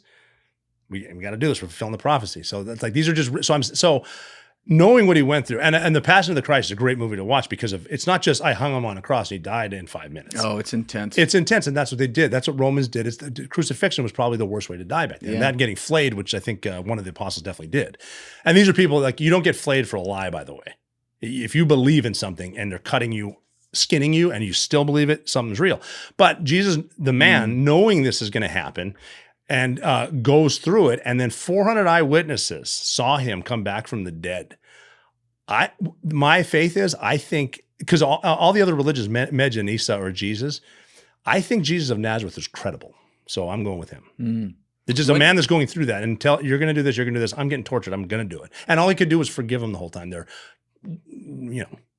and he just forgave them. They don't know what they do. And then he rose from the dead. People saw it. Yeah, no matter Except, what. well, Thomas was late for the first meeting, I guess. He's my favorite apostle. That motherfucker was, not only was he late, Your kind of guy. He didn't believe him. He's like, I need to see the holes. And then Jesus came back. right. Hey, motherfucker, it's your savior. Nothing wrong with that. Get a little proof. Yeah, trust but verify. Trust but verify. Trust- You took the words out of my mouth. It wasn't Reagan, it was Thomas. Well, he was the one, too, in the Apostles' Creed that made sure we knew he descended into hell. On the third day, he rose from the dead again. St. Thomas made sure that was in there because Jesus went down to heaven to talk to the people who weren't there, were there before him. Now I'm going to preach to you a little bit and tell you can be saved, too, like Moses and Abraham. Shit like that. Did you grow up with faith or did that come I grew up Catholic and I went to Catholic school, which means I don't know a fucking thing about it. Right. They don't teach anything. Yeah, I went to Catholic school. Yeah, I don't know. I'm literally learning stuff now at 50 that I had no idea. And that's why I'm rereading it. Like when I was taught, it's like mythology, just so we can understand. I was like, I'm just going to go with this because there's a lot of firmament shit out there, and that's I think paragraph 1 of Genesis covers that. So let's just go. I've been going with this for one. I'm going to read an entire book based on that. I always think of in the beginning of the Departed, the montage when Jack Nicholson's giving the speech, and he's like, first we had the church, and that was whatever. And kneel, stand, kneel. And like the way he says it, I'm like, oh wow, that's what it was. You just did what you were. Oh yeah, we're supposed to say this now. So you never think about it. No, you know what I mean? Even my thing, because I started going back to the church after I started doing Ibogaine for PTSD, which is the plant-based medicine, and it opens your mind. So I started doing that, and they just legalized. Yeah, I was down in the Oval Office with the president for that one. Oh, that's right. I saw you in there. That's cool. And I started going back to the church, but then I'm getting nitpicky. Like they always sing a lot in Catholic church. And so I'm like, I don't need to hear this fucking lady solo. We should be saying a row. Seriously, I don't need to hear, because she's the one singing. No one sings because we don't, blah, blah, blah. And people bitch about it, whatever. But then I'm like, why are we singing? Well, because God created this world with his voice. And he created man with his breath. And he's the voice of God in the body of Jesus. So your voice, like, look, man, Taliban, no music, bad guys, sing. God wants you to sing. So I'm singing now. I got to learn the lyrics. Let's be honest. They could have used Eddie Van Halen or something. Yeah, they could have used something. We need corn from the 90s. Yeah, and what's that thing they do? Like Dane Cook used to have that bit where he's like, you never know. They're not singing, but they're not talking. He's just like, and then I take the Eucharist with my holy hands. And you're like, well, who was saying that? Why am Billy? I'm forgetting. Smashing Pumpkins. Billy Corgan. How he was saying, have you noticed? He said in the industry, right around the late 90s, they saw Korn performing in front of 100,000 crazy, not the right demographic type guys. And so they immediately shifted. He's like, rock and roll died because they don't need men that age. And by demographic, I mean aggressive, straight men. That's it. Like, because have you ever been? Have that. Right. And so they switched it. They switched the whole, and he said, I'm not saying it was the CIA, but I was there. And it happened. And they shifted it to like stuff we couldn't do. Guns and shit. They're all in videos now. R&B, all that stuff. And Billy Corgan said that. I didn't. Again, observations. That's interesting too, because you're a guy who worked with those people sometimes too in your job. But you can step out and see the compartmentalization and how things could go very wrong in a place like that. Well, yeah, you can. We stampedes. And panic is contagious. That's what gets people killed. Toilet paper is a prime example of panic being contagious during COVID. Remember it disappeared? Oh, yeah. You know why it disappeared? Because people bought the shit out of it? Why did they do that, though? Because they saw one guy fucking do it. He bought it all, and then they figured it's going to run out. I better buy it. Toilet paper, get a load of this, is not a survival necessity. It's nice. That's it. You don't need it. You can clean yourself in a lake. But someone bought it all, and some asshole saw him. So he ran to another store. He bought it all. She saw him. They bought it all. We panic. It's contagious. But you know what else is contagious? Try this. If you can realize nobody knows how you're feeling, that adrenaline, calm is contagious as fuck. I agree. If you can be calm or portray calm, and that actually calms people around you down, and that will calm you down. 100%. It's all inverted too shit. It's all the cyclical shit. But I mean, again, I give myself my own advice as I'm screaming in traffic. Like, just calm the fuck down, dude. Well, that's the thing. Like the vibes you give off, then like Yeah, I believe manifests. in that butterfly It effect. It does. Well, that's the Ibogaine sure. thing I was talking about too. With the When did you do that? 2014. I've done it 3 times. I've done it every year. Yeah, but when was the first time? The first one was that would have been 2023. Oh, so it's recent. Yeah, I just started 2023. Oh, wow. Yeah, I've done it 3 times. I've done DMT 15 times. What made you want to do it? I was getting demonic with alcohol. I was getting bad. Never physical, but I was really just a bad person. I was evil and mean, and I was just taking it out on people. And I had to stop drinking, and it helped me. And then it also helped me quit smoking and quit dipping tobacco, which I didn't even intend to. Wow. It just got in my mind. And I watched 2 people in one of my sessions. The first session I went to, I didn't want anyone to know I went. So I went to one of their sober houses, and I was with a couple that were both addicted to heroin, like bad. And I watched them get cured overnight. Whoa. Like, one of the women was pissed because she said, I didn't have any visions. And he said, yeah, but do you want heroin? She goes, no. He's like, are you dope sick? She goes, no. He goes, well, it worked. So she just got 12 hours of sleep. But it works. It opens your mind, and then you can reschedule everything. It really makes you. The only issue is I've done it 3 times and then 5-MeO DMT a couple times. I have the 30,000 foot view of life. Like, it just seems easier to see what's right and what's wrong. Like, that's wrong and that's right. You can always tell that too with you can tell when someone's telling you the truth because they tell you the truth and they stop. Like, when you're done saying what you're saying, you just stop saying it. You don't have to explain. When you have to explain everything, and that's I use this for like depression or anxiety. You can tell your anxiety because it will come to you in a question mark, and then the truth comes in a period. So it's like, oh my God, should I be afraid? No. Oh, okay. I got to work on that myself. Don't tell me. I don't have it. Crazy. I don't have anxiety. it. I tell myself. My thing is retell yourself that same shit because you're acting like an asshole again. Yeah. And you're sober, so there's no excuses. My excuse now is I'm 50. You go to the gym now, dude. I'm fucking 50.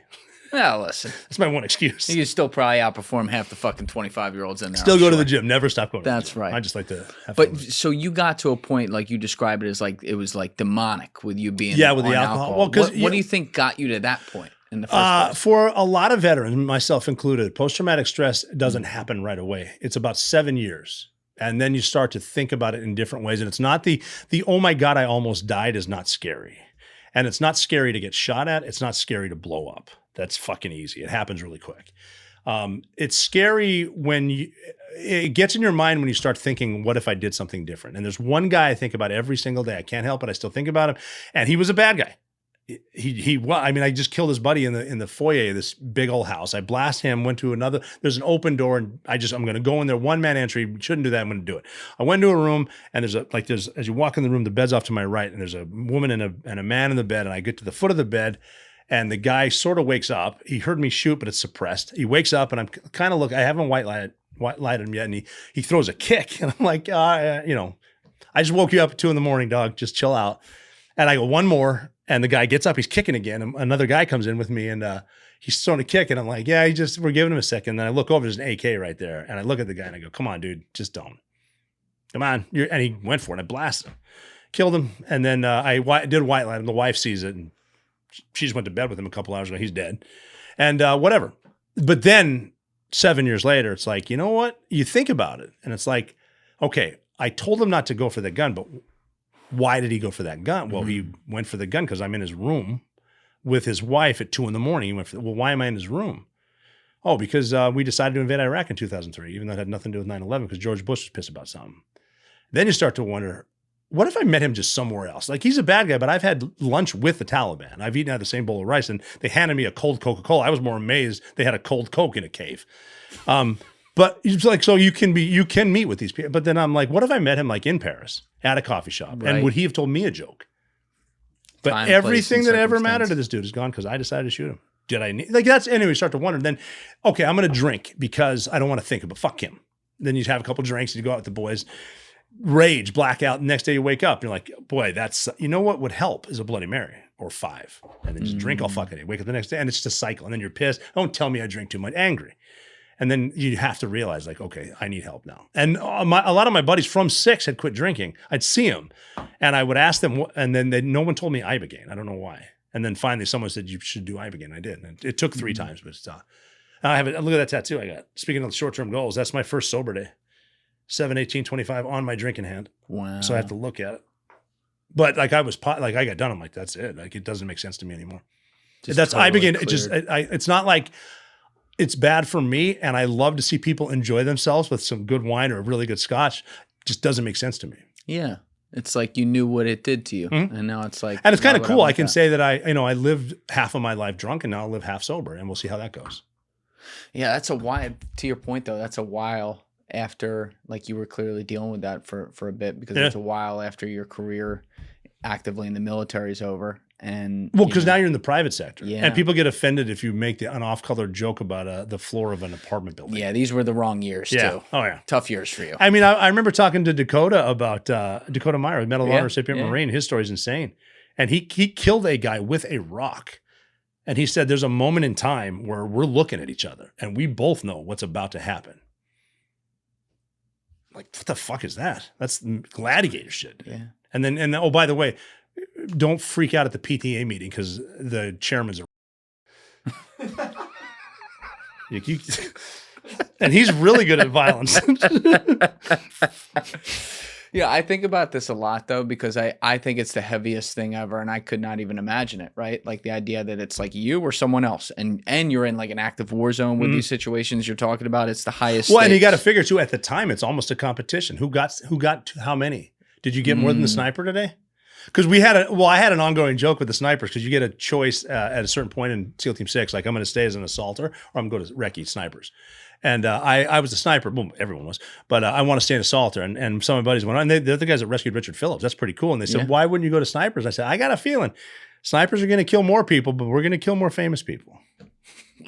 and I'm just joking. Like even on the Bin Laden raid, we're joking about who's going to get him. Like, you're going to get him outside with the machine gun, because I'm going to get to the 3rd floor. He's going to pop one of those emergency exits from a plane. This yellow airplane movie shits. He's going to slide right down in front of your side. You're going to blast him. That's how this is going down. Jesus Christ. Oh my God. It is. I do have to say, like you're flying with a lacrosse team. That's what you're like. These are the best people in the world, and I'm going to die with them. Like the fact that you guys had, this is what always blows my mind. The fact that you guys had it planned so well, though, that you had literally planned for one of the helicopters to be completely fucked. Yeah, but we only planned that for 30 seconds. But you still had that planned, and then it worked without a hitch. That happen. We're standing around the table, and we're all exhausted, and the boss just goes, all right, what's the worst thing that could happen? And one of the dudes just goes, well, the helicopter could crash the front yard. And like, we just want to go to bed. We're just like, what the fuck, man? And he's like, maybe we should talk about that for 30 seconds. And we did. And that's exactly what happened. I didn't even know the fucking thing crashed. I was outside. I was supposed to go to the roof. You couldn't hear it? No, I heard Dash 1 going around. So this is so they're going to fast up in front of his house. We're going to drop snipers off, and then I'm going to the roof with the team. And so we drop them, we lift up, and then the pilot just goes back down outside of the 20-foot wall and says, get out. So we did. And I had a bottle of piss in I I did the whole mission with a bottle of piss in my pocket. So I step out, and I remember thinking, I'm not going to the roof, but fuck it, I'll just start the war from here. I'll start the war from here. But see, that's why preparation, not planning. And off to my left-hand side, there's a double door on the northeast corner. We'll just go blast that. So we went over there, and the breacher came up, and he decided to use a 7-foot charge of C6, which is a fucking master key. That's getting you in anywhere. So he put it down, and like C6 is just 2 more fucking awesome than C4. Like, I don't know, it's magic. So he backs off and blows it, and it's a brick wall again. Like the door opens, brick wall. And we're just fortunate that we're experienced, because this is just, okay, it's a hiccup. And he goes, failed breach, this is bad. And I go, no, this is good, man. This is good. That's a fake door. And no one does that. Yep. He's in there. All right, so we're going to go that way. So we're going to cross it. We're still outside. Like, there's this fucking house.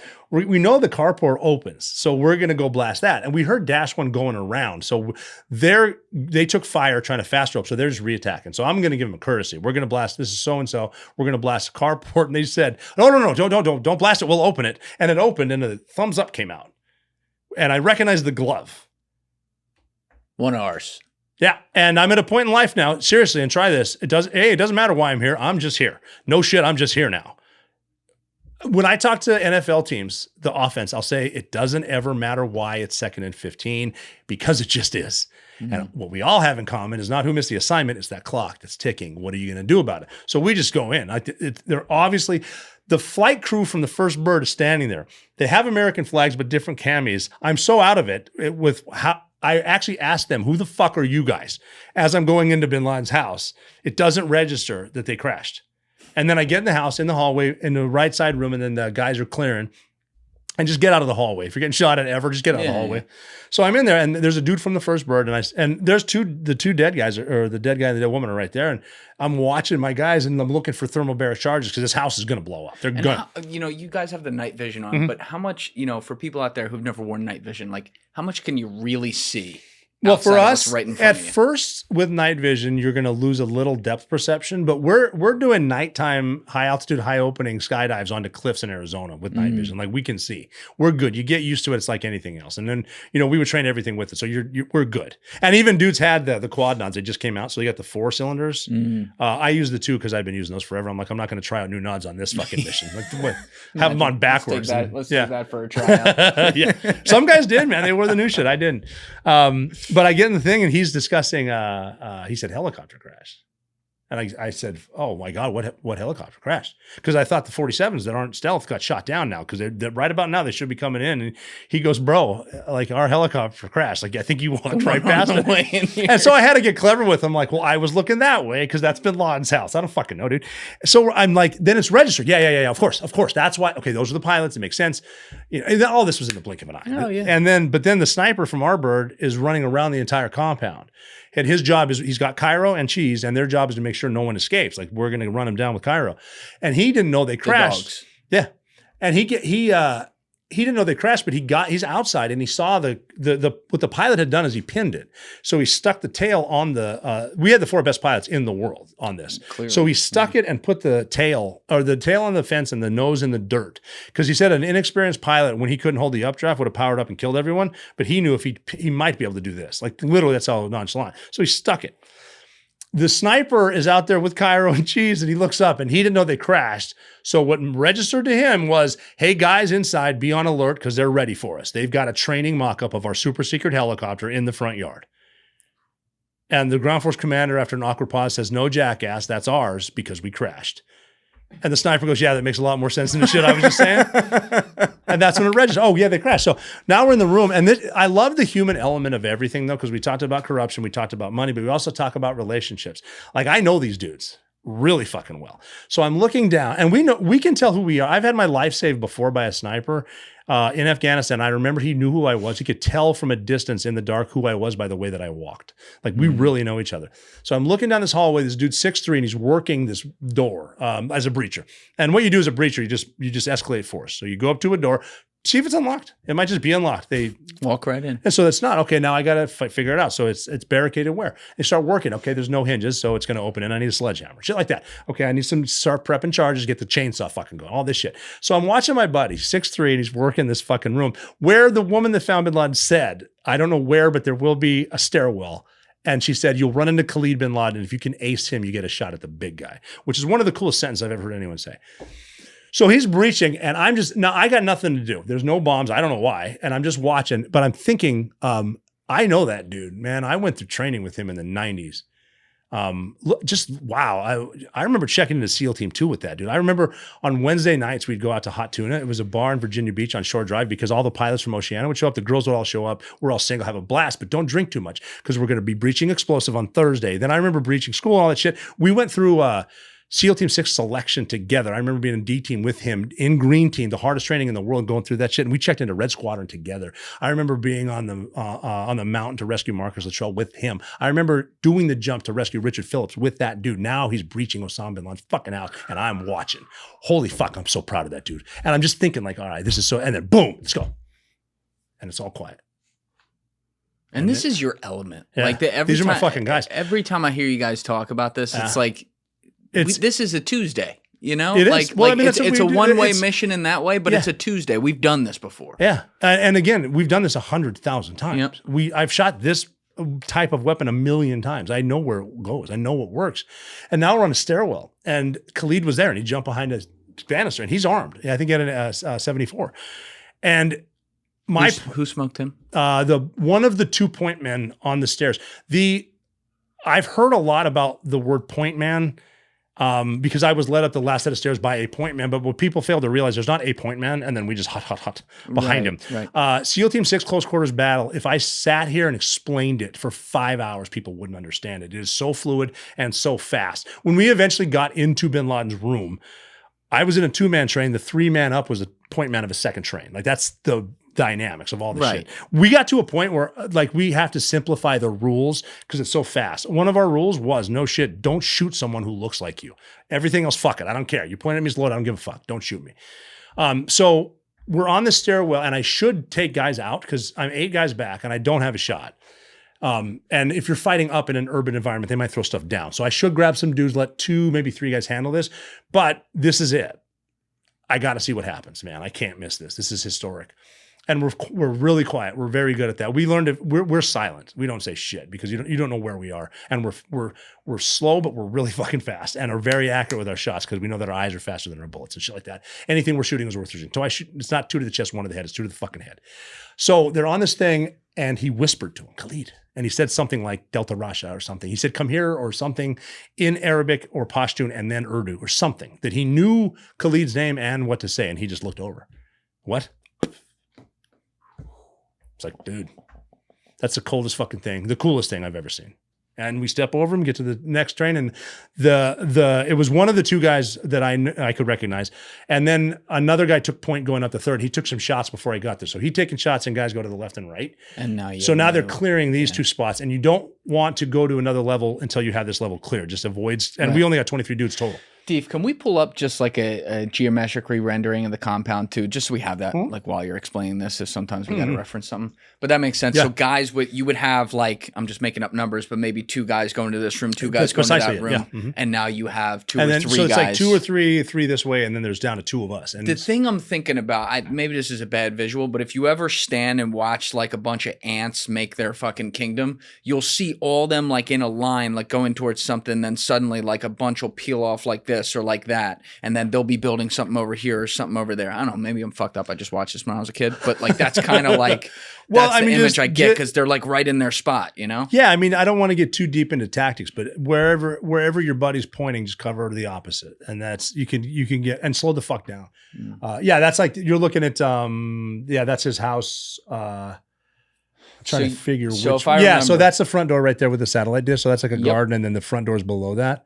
And so we enter. So if you look at the main house, the windows on the left there, one of my guys shot through that and killed, I think, Abrar and then his wife or Kuwaiti. No. The windows on the left, right here. So we came in there. That's the front door right there, and he blasted in there. And so the room I was in was off to the right there. Got it. Okay. How many total guys were on this again in each chopper? We had 23 total. 23. So we had, a couple each bird and pilots. But they weren't part of the 23. And it was a 32 minutes land and then it was 32, but we were on there. I think we held for 47 because we found so much stuff. Okay. How long until he was killed? Probably 11 minutes. 11 minutes. I think. Either way, this is not like 2 minutes. You know, no, because we had that problem. And our guys, like, that's Navy Cross shit. That my buddy reaching that door should have got a Navy Cross, right? At least, and then the guy in front of me should still get the Medal of Honor, right? For going because we went up the last set of steps. He was right in front of me. There was a curtain, and the reason we went up is because he could see people moving, and he assumed like what he was sort of saying. He didn't know it was me, but he knew it was one of his guys, and he's sort of pimping like, "We got to go." And he's talking like when we don't talk, and he was sort of saying in not so many words, "Those are the suicide bombers. We can beat them, but we have to go right now, and it sucks, but we got to go." And I remember looking down, and I can see my shoes again. I was wearing Loa. I still have them.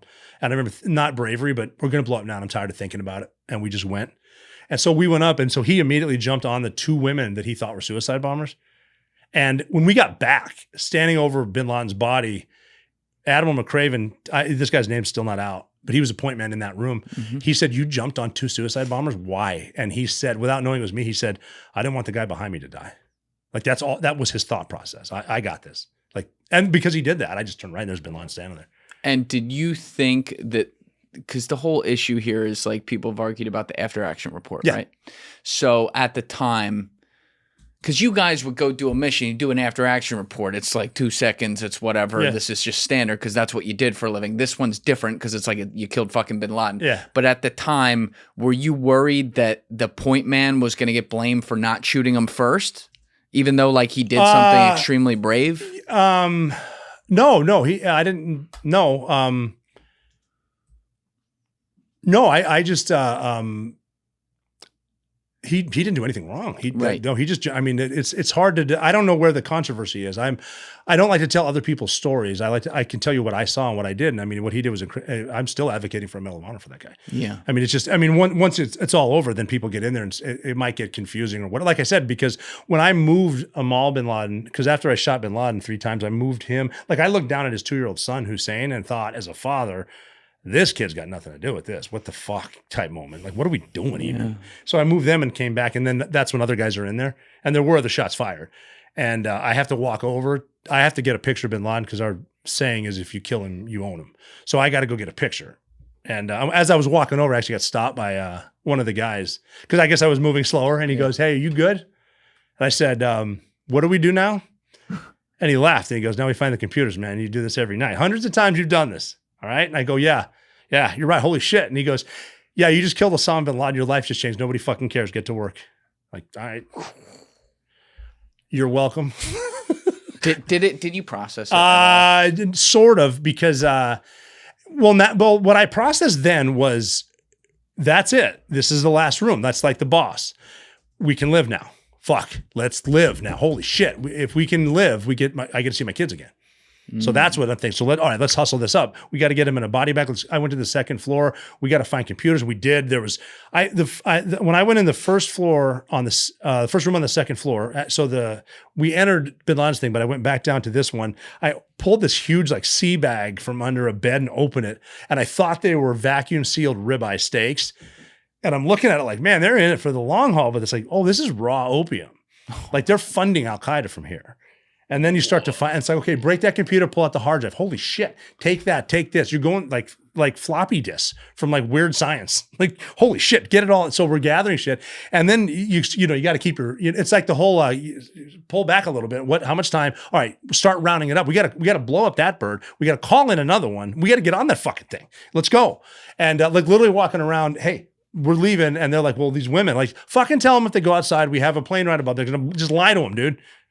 And then we did. So we gave the body to the first team. They got on our bird. Then we called in Chinook, and it came in. And that's when that dude was out there tweeting, and they land. And then, I didn't realize he was that close. I think I've heard you talk about the dude out there. I didn't know that was the same guy I was thinking of, though. Mm-hmm. I thought he was a little farther away. Well, this guy was right there. So I'm assuming it's him. And I follow him on Twitter. I don't think he follows me still. Fucking, I just remember what you got to do to get a fall for Pakistan. The guy was fucking like the Mike Tirico of like the raid, like he was live tweeting and he was like hashtagging like Islamabad. That's him. Like, oh my god, Abbottabad. Yeah, Abbottabad. But then that was the weird part too, is we had a 90-minute flight out. Yeah. And we know they're going to shoot us down now because they have F-16s. We sold them. And this is the whole ally counting, thing. Right? Well, if you're worried about something that's not going to help, you're just wasting your energy. So I just started my watch, and I got to live for 90 minutes, then I get 50 years. That's what I was thinking. If I can live for 90 minutes, I get to see my kids, man. Was it on the way in there or the way out that you were counting one Mississippi? That was on the way in. Right. To keep my mind off of getting shot down. I watched that. That's when I remembered the saying. I was counting at like 80 minutes out when we banked to the south, and I was like 556, 557. Freedom itself was attacked this morning by a faceless coward, and freedom will be defended. God damn. And I couldn't remember how I remembered that, but I'm like, I'm not counting. Freedom itself was attacked this morning by a faceless coward, and freedom will be defended. Like I'm being inspired. And then it hit me like I'm getting goosebumps right now. I'm like, holy shit, this is the team. I'm on it. We're going to fucking kill him. Like it really hit me then. And then the air crew guy, his job, he's a crew chief. His job is to keep the bird flying and open the fucking door for us. That's his job. How important is that he reached over and opened the door? If that would have taken us 6 seconds to figure out on the deck, who knows what 6 seconds, but he did. Even with him, I'm like, his family would miss him just as much if we get hit up the ass with a missile. And no one talks about what a hero this guy. He opened the door. Then I look out and my next thought is, oh, this is some serious Navy SEAL shit we're about to do. And that was like the last clear thought. And then all hell fucking it goes out the window. But yeah, the aircrew guy, the pilots and all that shit. And then so we call that other bird, and now there's more pilots. And these guys flew in a school bus with SEAL Team 6 operators on it. Like this thing is going to get shot down, and we're going to get followed by F-16s that we sold them. Yeah. So we get on a bird, and I'm sitting next to the sniper that rescued Richard Phillip, which is badass. And he had been getting shit. When you do something at that level, rescue Richard Phillips. You're the guy that gets him. People get a little professional jealousy. So they were giving him shit at the command about you smelled like booze when he came back. It's like, whatever. But I would always give him my dip, and I would say, hey, you're a hero. Don't listen to those fucking guys take my dip. I would always say this to him at the command, always. And then we're flying out on the Bin Laden raid, and I can't fucking believe what just happened. I might live, and this can of dip came in front of my night vision. It's him right next to me. And he yelled, hey, Nizro, now you know what it's like to be a fucking hero. I'm like, dude, I can't write this. Like, the guy that rescued Richard Phillips just gave me a can of dip. It's been 20 minutes. Fuck, if I can live to 90, dude, I get to see it's been 30 minutes. You can't fucking, you can hear like 40 minutes, 50 minutes. I started thinking about a no-hitter at Yankee Stadium right about 60 minutes, like top of the seventh no-hitter. I'm fucking not going to say anything. I don't want to jinx this. It's been 70, 80 minutes. I remember I could hear Al Michaels' voice in my head right around the 80-minute mark because he was commentating for the Winter Olympics in 1980 at Lake Placid. And you got those Americans, man. They had a couple special. These kids hated each other, loved hockey. They hate their fucking coach. They have no business being on the ice with the greatest team ever assembled in these Russians who were just injected with steroids, 7 feet tall, and are beating Olympic teams by 10 fucking goals in the Olympics. And they shouldn't, but now they're winning. It's 4-3 in the third. You can hear Al Michael's voice. I'm 85 minutes into a 90-minute flight. 5 seconds left. Do you believe in miracles? And the pilot came over the radio in that cool monotone voice that they always use to calm us down. In every flight you've ever been on, he said, all right, gentlemen, for the first time in your lives, you're going to be happy to hear this. Welcome to Afghanistan. Just calm. And it's like, can we fucking pull our dicks out or what, dude? You got his body in the back. Yeah, well, he was in the other bird. We land, they land, and then the point man was on the other bird. I really want to talk to him because we were on the stairs together. And so we go over to the corner and we're like, what the fuck happened? And his like biggest bitch at that time was, where was everyone? And I'm like, dude, we had 23 guys. Like, we're down to us. And then he's pissed off or whatever, but he looks over and goes, oh, there she is, man. You gotta give her something. You own this. I shot him. And there's a woman that found Bin Laden. So I was like, okay, let's go over there. So we walk over. Bin Laden's body's over here.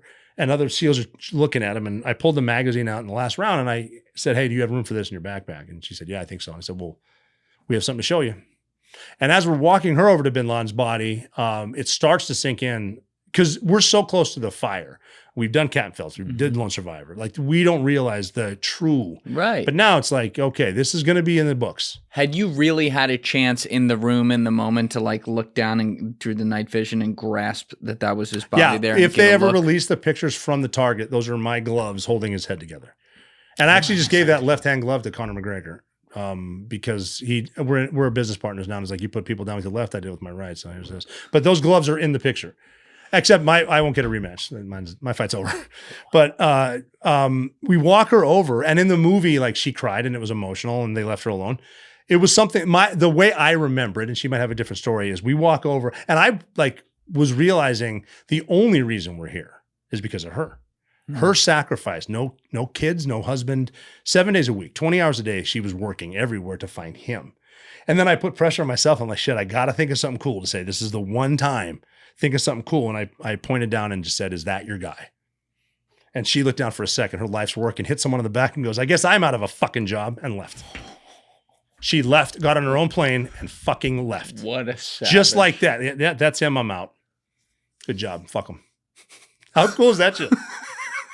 Yeah. That's pretty fucking gay. That's like the coolest story I have, and it's not even mine. Wow. Yeah. Now we've been going like out of order. I love podcasts like this that are going all over. Like, they're my favorite. But when I didn't know we were recording. You didn't know we were recording at the beginning. That's the best. But they found him allegedly, they felt like they had the compound, if I remember correctly, like late the summer before. Yeah. They'd found him for a couple of years. But then they had like anybody. More confirmation. I think that they told maybe JSOC about it. They told JSOC before the president, I think. And then they started briefing him up. And I remember that in particular because we finished a deployment in Afghanistan. I was running all the outstations out of this. What month? January, February of 2011. I was actually working on the same base where the Bin Laden team was. And that's how good this team was. I didn't even know they were there. I was at a point in my career in February of 11, I was fucking with terrorists I was interrogating on target just because Bin Laden, like I literally be like, okay, how many men are in the house? What are their names? Who's the man of the house? Where's Osama bin Laden? And I would see guys like break under the turf. Like, I'm like, I know, no one knows. Like fucking with guys. No one knows. And so I'm working with the CIA team without knowing it. And then we go back and then I was running a dive trip to South Beach, which is a good deal after deployment. Like you get a dive, we're working on motherships for the Somali pirate bullshit. We're in South Beach, we're going out at night. So it's awesome. And the only bad thing about that trip was the commanding officer and the command master chief are coming with us. I was like, well, fuck. Then like 3 days before, like, hey, they got to go to DC. They can't come. So we're excited, not realizing they had to go to DC, final stamp. Then they're going to tell about 5 of you motherfuckers, trips over, you're going to war. And that was what happened. And then we got recalled. And that was just a cool recall because it started off with, this is not a drill. This is real. We have Osama. And no, they said we found a thing. A thing. And this thing is in a house. And this house is in a bowl in these mountains. And these mountains are in a country. And you're going to go get this thing and you're going to bring it to us and show it to us. And we're like, sweet, what's the thing? Well, we can't tell you. Okay. Well, what mountain range? Can't tell you. What country? Can't tell you. How are we getting there? Can't tell you. How much air support? None. Okay, there's an answer. That's all we knew at first. And then, we were even getting this is actually a hilarious story. We assumed it was Gaddafi in Libya. This is 2020 to 2011. So Arab Spring just started. Yeah. Okay. They don't want to tell us because we're flying on flat tops in Ospreys and they have a bad track record. That's what it is. And they said one more thing. You're not bringing any Air Force guys. And there are our CCTs and our PJs are basically the CCT guys call all the aircraft. They're the most dangerous man on the battlefield. And the PJs they're both shooters. They're surgeons, but you're not bringing any because we're just taking us. So if you used to carry med shit, get your shit ready. So like we'd be down in our cages and like dudes, I remember a dude from Gold Team came up to me and goes, hey, this super secret mission, man, what is it? I'm like, I don't know. And he goes, come on, dog. You can tell me. I'm like, I don't know. And so they thought we were being cocky and we just legit don't know. And we're getting our shit ready. And on a Friday in Virginia Beach, they said, okay, go home now and be with your kids. Come back, be here at 05 on Sunday. We're driving to a spot. We're going to read you in on what's happening. We're like, okay, well. And then fly you out? No, they're going to read us in. We don't even know what the mission is yet. We think it's Gaddafi. And we're like, okay, well, Are we in April now or is it We're still? in April Okay. and we'd been read in, sort of, not really. But Right. now on Sunday, we're going to drive down to a read-in and we're like, who's going to be at the read-in? And they said, the Vice President, Secretary, Defense Secretary, the Navy. And we're like, what the fuck? And they're going down this list. But we still think we're going to Libya.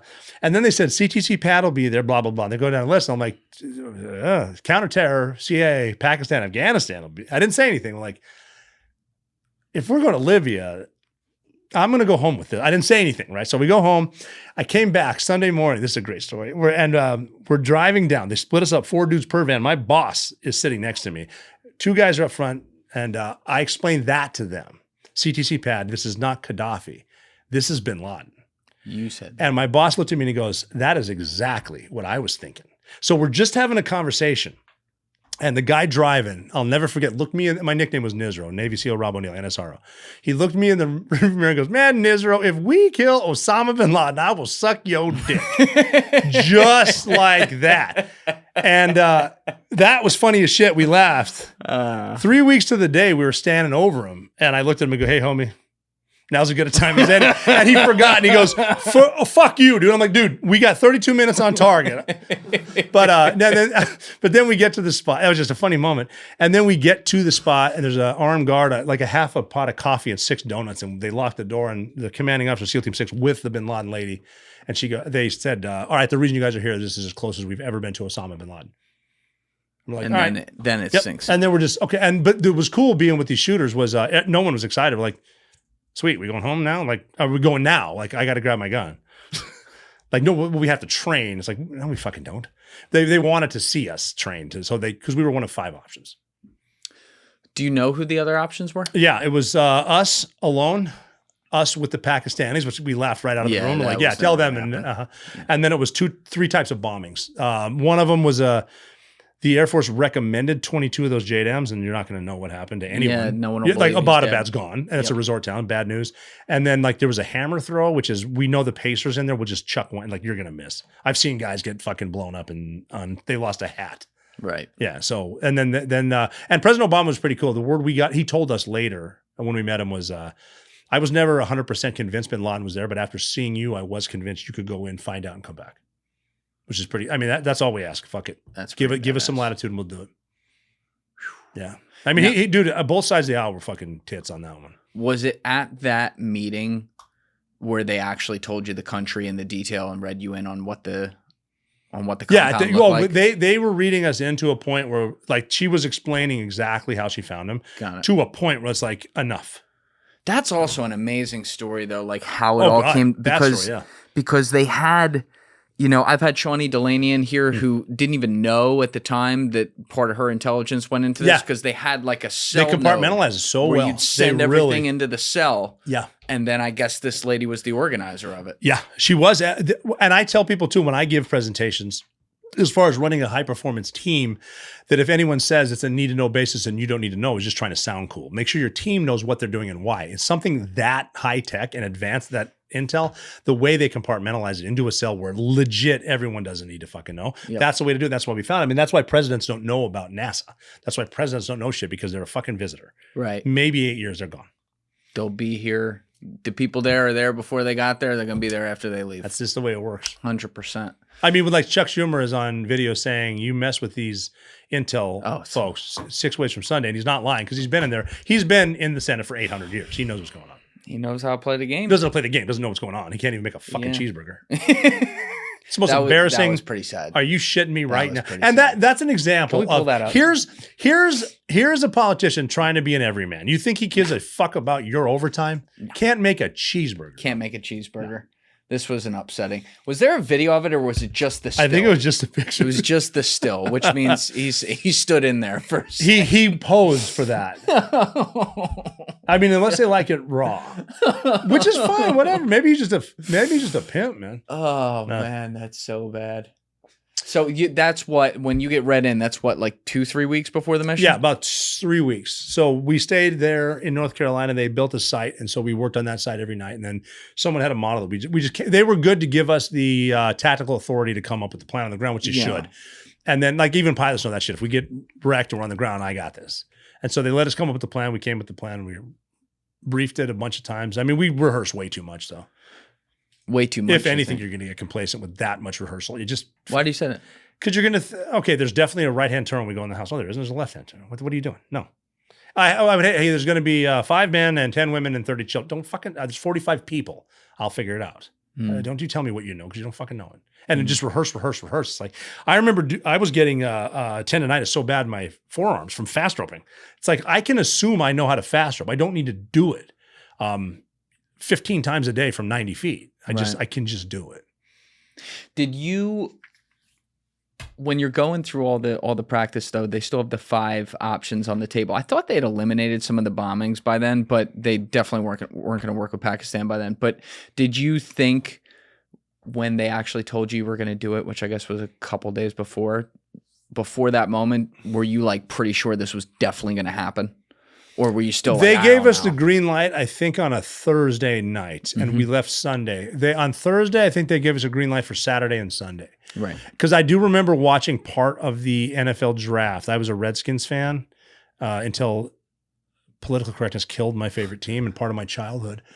But I was watching. I was on the treadmill. I wasn't working out too hard, but we were working out, stretching jujitsu a little bit just to keep light. I was walking on a treadmill watching the draft, like, okay, they're going to pick an old lineman.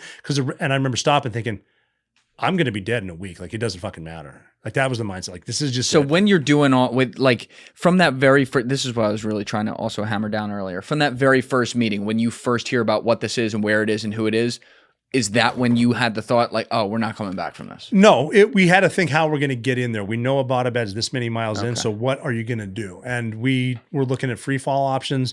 We're looking at offsets, shit. I don't want to get into some stuff that we were thinking. Just to do it in one cycle of darkness is we had to land on the X. We had to fast right in front of his house. And then you're like, all right, this is that part there. It's like, well, that means we have to fucking fly in there, and they are not a third world country. So, I mean, they have first world defenses. We don't know when it took us till Venezuela to prove that those suck. And this was also what, like 3/4 miles or something from the fucking West Point of Pakistan? Their West Point was a mile, but they're not a problem. Like if our West Point gets invaded, it's not the cadets that are coming out, it's the local police. That's it's just funny that was like right there. I mean, they got nuclear shit right there too. And that's like one of our concerns. Like, we're gonna fly over this shit because if we're invading their nuclear shit, what does that mean? Yeah. Oh my God. Yeah, there's a lot. I mean, that's big people problem. I got a sledgehammer and a gun. I'm going in that door. Fuck you. You can worry about nuclear proliferation when I'm not here. Now, didn't they also have to do something where they put you guys like on loan or something? Or I don't know what the term is. If you look up Title 10, Title 50. So what does that mean? I think Title 50, I might have them backwards. It's been a couple of years, but Title 50, Title 10 is you're working for the government. Title 50 is one's military, one's the government. So it's the whole plausible deniability type shit. So we were working for the agency. Because if you had been on the military officially, it could have been viewed as an act of war, like this an invasion. Yeah. We got a lot more work under Democrats than we did under Republicans. Why do you think that is? I have a joke about it. Republicans like to put stuff on the horizon like carriers and tanks, and if you keep doing this, we will do this. But Democrats will stab you in the fucking back, and that's where we come in. That's the Team 6. What was the fucking? I remember laughing my ass off. You were talking about this with Sean Ryan, but you were like, I would never vote for Hillary Clinton. I would take her to Foxhole anytime. What was the reason for that? If I was in a foxhole and it wasn't America on the line, but it was her personal power on the line, I will fight back to back with Hillary Clinton, and I will fucking win. What was it? She called everyone like a pussy because they didn't want to go in on Saturday night or something? That was her because it was the correspondence dinner. She called them, fuck those reporters, go kill them. Well, she was the reason too that we got the Captain Phillips rescue because the Obama administration had been in office, 2-3 months, April of 2009. Yeah. So she said, if we got guys down, because we were fucking around with them, like the Navy's pulling them and fucking helicopters are hovering over them and blah, blah, blah, blah. And I guess Hillary was like, dude, we got guys right down to Virginia Beach. I've met them. Like, shoot them. Yeah. Oh, well, shit. Yeah. When we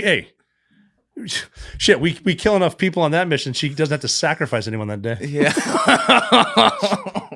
We got time to go into Frazzle Drip? Obviously, that was for entertainment purposes only. You think for entertainment purposes only that might ever hypothetically actually come out? I hope not. I am, having been around the world and seen some of the most awful shit imaginable, I've also seen some of the best shit in some of the worst places. So I have started following up most everything I hear with maybe. When I hear some horrible shit that happened to kids because of migrants, I say maybe not. Because someone's got interest in firing you the fuck up. That's why you get your algorithm getting you so angry. And it's not, I don't mean to keep picking on Pakistanis or whatever, because they're getting the algorithm towards us. And there's someone spinning. If they can keep us hating each other, the fucking bankers are fine. I think there's something to that for sure. 1,000% what's going on. It's the power and money. You think, why would, I mean, even like voting, if that mattered, they wouldn't let us do it. Right. Like, come on. The banks aren't going anywhere. I hate to be cynical, but I'm with you on that. I think I bought my, I'm not bragging, I'm fourth house. Like on mortgage, you're paying the interest the whole time. You're not paying the principal. Why is that? Yeah. It's power. Yeah, because you don't have a fucking choice. That's why. I mean, I'm even. Here's another rabbit hole. The TSA is in on it. The government's in on it. The TSA. Yeah, you have to throw away your water. Why? Because you got to buy more expensive water right over there. Right. And I got a contract with him. That's it. Really? They're trained to find fucking water. You could get through with a gun. That's too much shampoo, really? Because think about it. My 5 ounces of shampoo, not the million drones that are going to bring the planes down. It's racket, man. It's all a racket. I think there's something to that, man. I'm 50. I'm disgruntled. It's that I hear you, and also like I can tell you've been around the world too. I keep spitting. I'm officially an old man. Nah, that's all right. You're getting fired up. But like I've thought it for the longest time that like all the left and right, they all get dinner at the same steakhouses. I've seen it. My first job out of the Navy was working on Capitol Hill. What was that? I initially thought that, they're just different ideas. They all care about the country. And then you see behind the fucking curtain. I'm going to go make a difference. No. You look like I was invited to Bohemian Grove 3 times. And I didn't go just because I didn't go. I totally would now. Wear a GoPro. I didn't Come know. on. Oh, dude, I'd love to get in there now, but no, I didn't know anything about it. I'm like, yeah, I did be a cool party. I didn't know I'd be potentially a senator. Who invited you to Bohemian? I was invited by musicians through a Democrat senator, maybe. But it would seem more because I was new to it. I was out and everyone's celebrating. I didn't know anything about that shit. But then you start to see congressmen and then their staffs, and you realize that their staffs are leading around the congressmen because they're visitors too, unless you're a Nancy Pelosi who's been there the whole time. Right. And then they run the entire show. And then you'll see stuff with the primaries. Eric Swalwell was a prime example. What happens in these places is you get the young, good-looking freshmen, and then you take them to the parties. And I've been to these parties. The Bohemian Grove would have been one of them. But then all of a sudden the drinks come out, the drugs come out, the girls come out, the cameras are out. Oh, look at you were doing on camera. Hey, you're gonna do some more shit, or we're gonna release that. Then all of a sudden they got you. And then you be an attack dog for us. You do exactly what we say on TV. I don't care how ridiculous it is. Don't get too powerful, Eric Swalwell.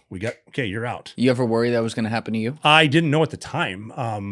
But people find dirt on me. I don't need to run for office. Right. I don't want that shit getting out. So yeah, I saw behind it, and then you see it's all power. It's all power and money. There's nothing created in DC. The richest counties are right there. Mm-hmm. There's money. There's your money, my money. Everyone listening, their money's there. And then nothing's created, and we give it to their buddies, and they make more missiles. We make more tanks. We give shit away, and then we make more. Do you think we leave shit in Afghanistan because it's too expensive to bring it? Like, we give a fuck about how expensive. No, I got to build that shit again. Let them have it. Then we can go destroy it. Then we can make more bombs to destroy the next shit we leave, like we did in Vietnam, like we do every. Yeah, it's the same thing. Eisenhower warned about it, and we keep doing it because we're burning the books.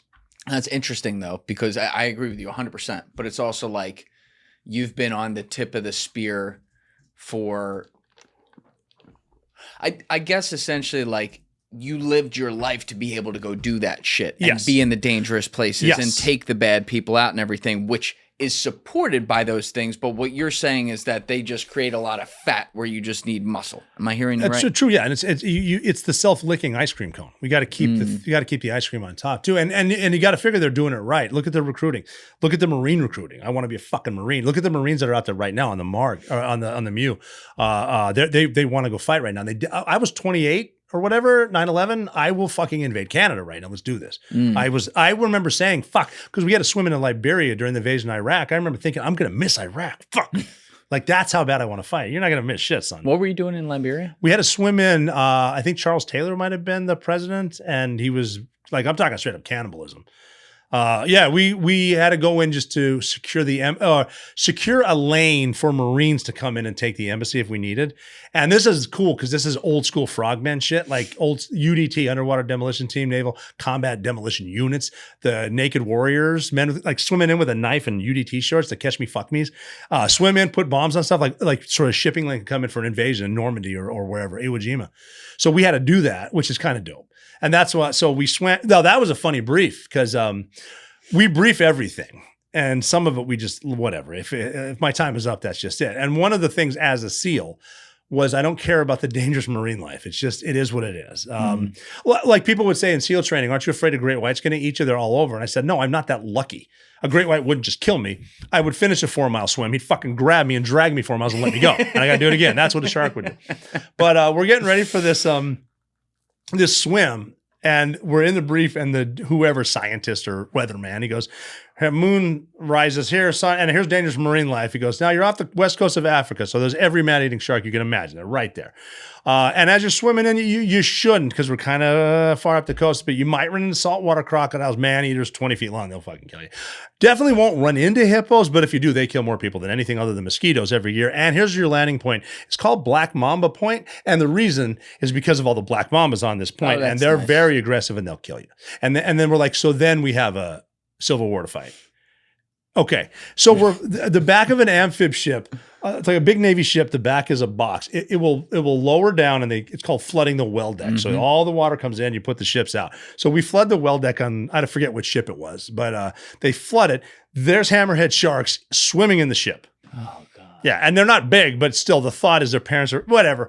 So that's kind of the funny shit. So we took the boats and we swam in, and I was on the next shore. To the hammerheads. Yeah, whatever. But it's still the idea that I don't want to run into a hippo. But we get on the beach, and I ran into that film crew from Fox. That was just funny. And then that picture. Oh, that was when that happened. Oh my God. Yeah, I was looking for Jennifer Eccleston, and I went up to the guy, and I was like, "Where's Jennifer Eccleston?" And he goes, I think we were on camera. Okay. When you said this. That's the story, yeah. Yeah. But those pictures that was are out there. right when Iraq was breaking out? Yeah, we were heading over the Med to invade with the Marines to Turkey. This is before Turkey got shut down. Like, we're going, and I was going. I'm a sniper. I'm fucking excited. I'm invading. Like, I want this.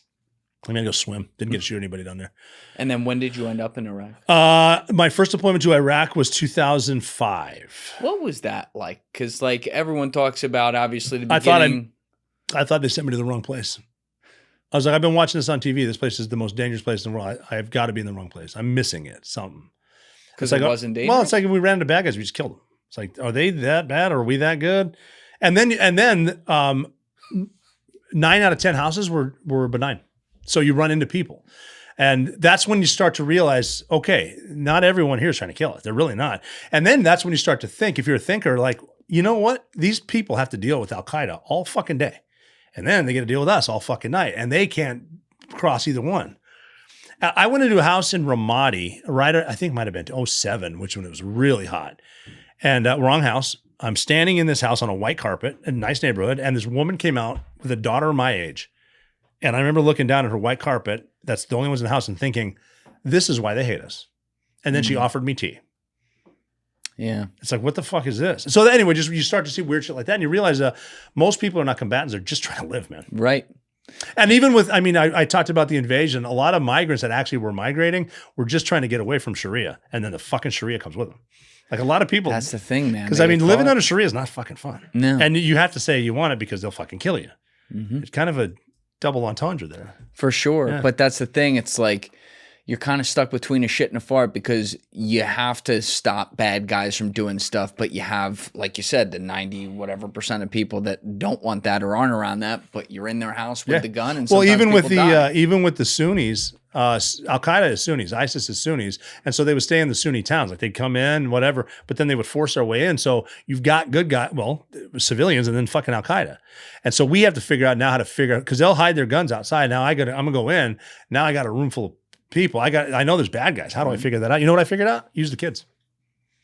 How so? And that sounded bad, but talk to the kids. Find the oldest male who's not of fighting age.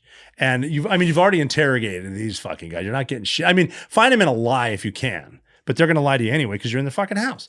So you find one of the boys and you ask him something easy. And he answers because I always put the interpreter behind him, and then he's talking to me, blah, blah, and he'll say anything.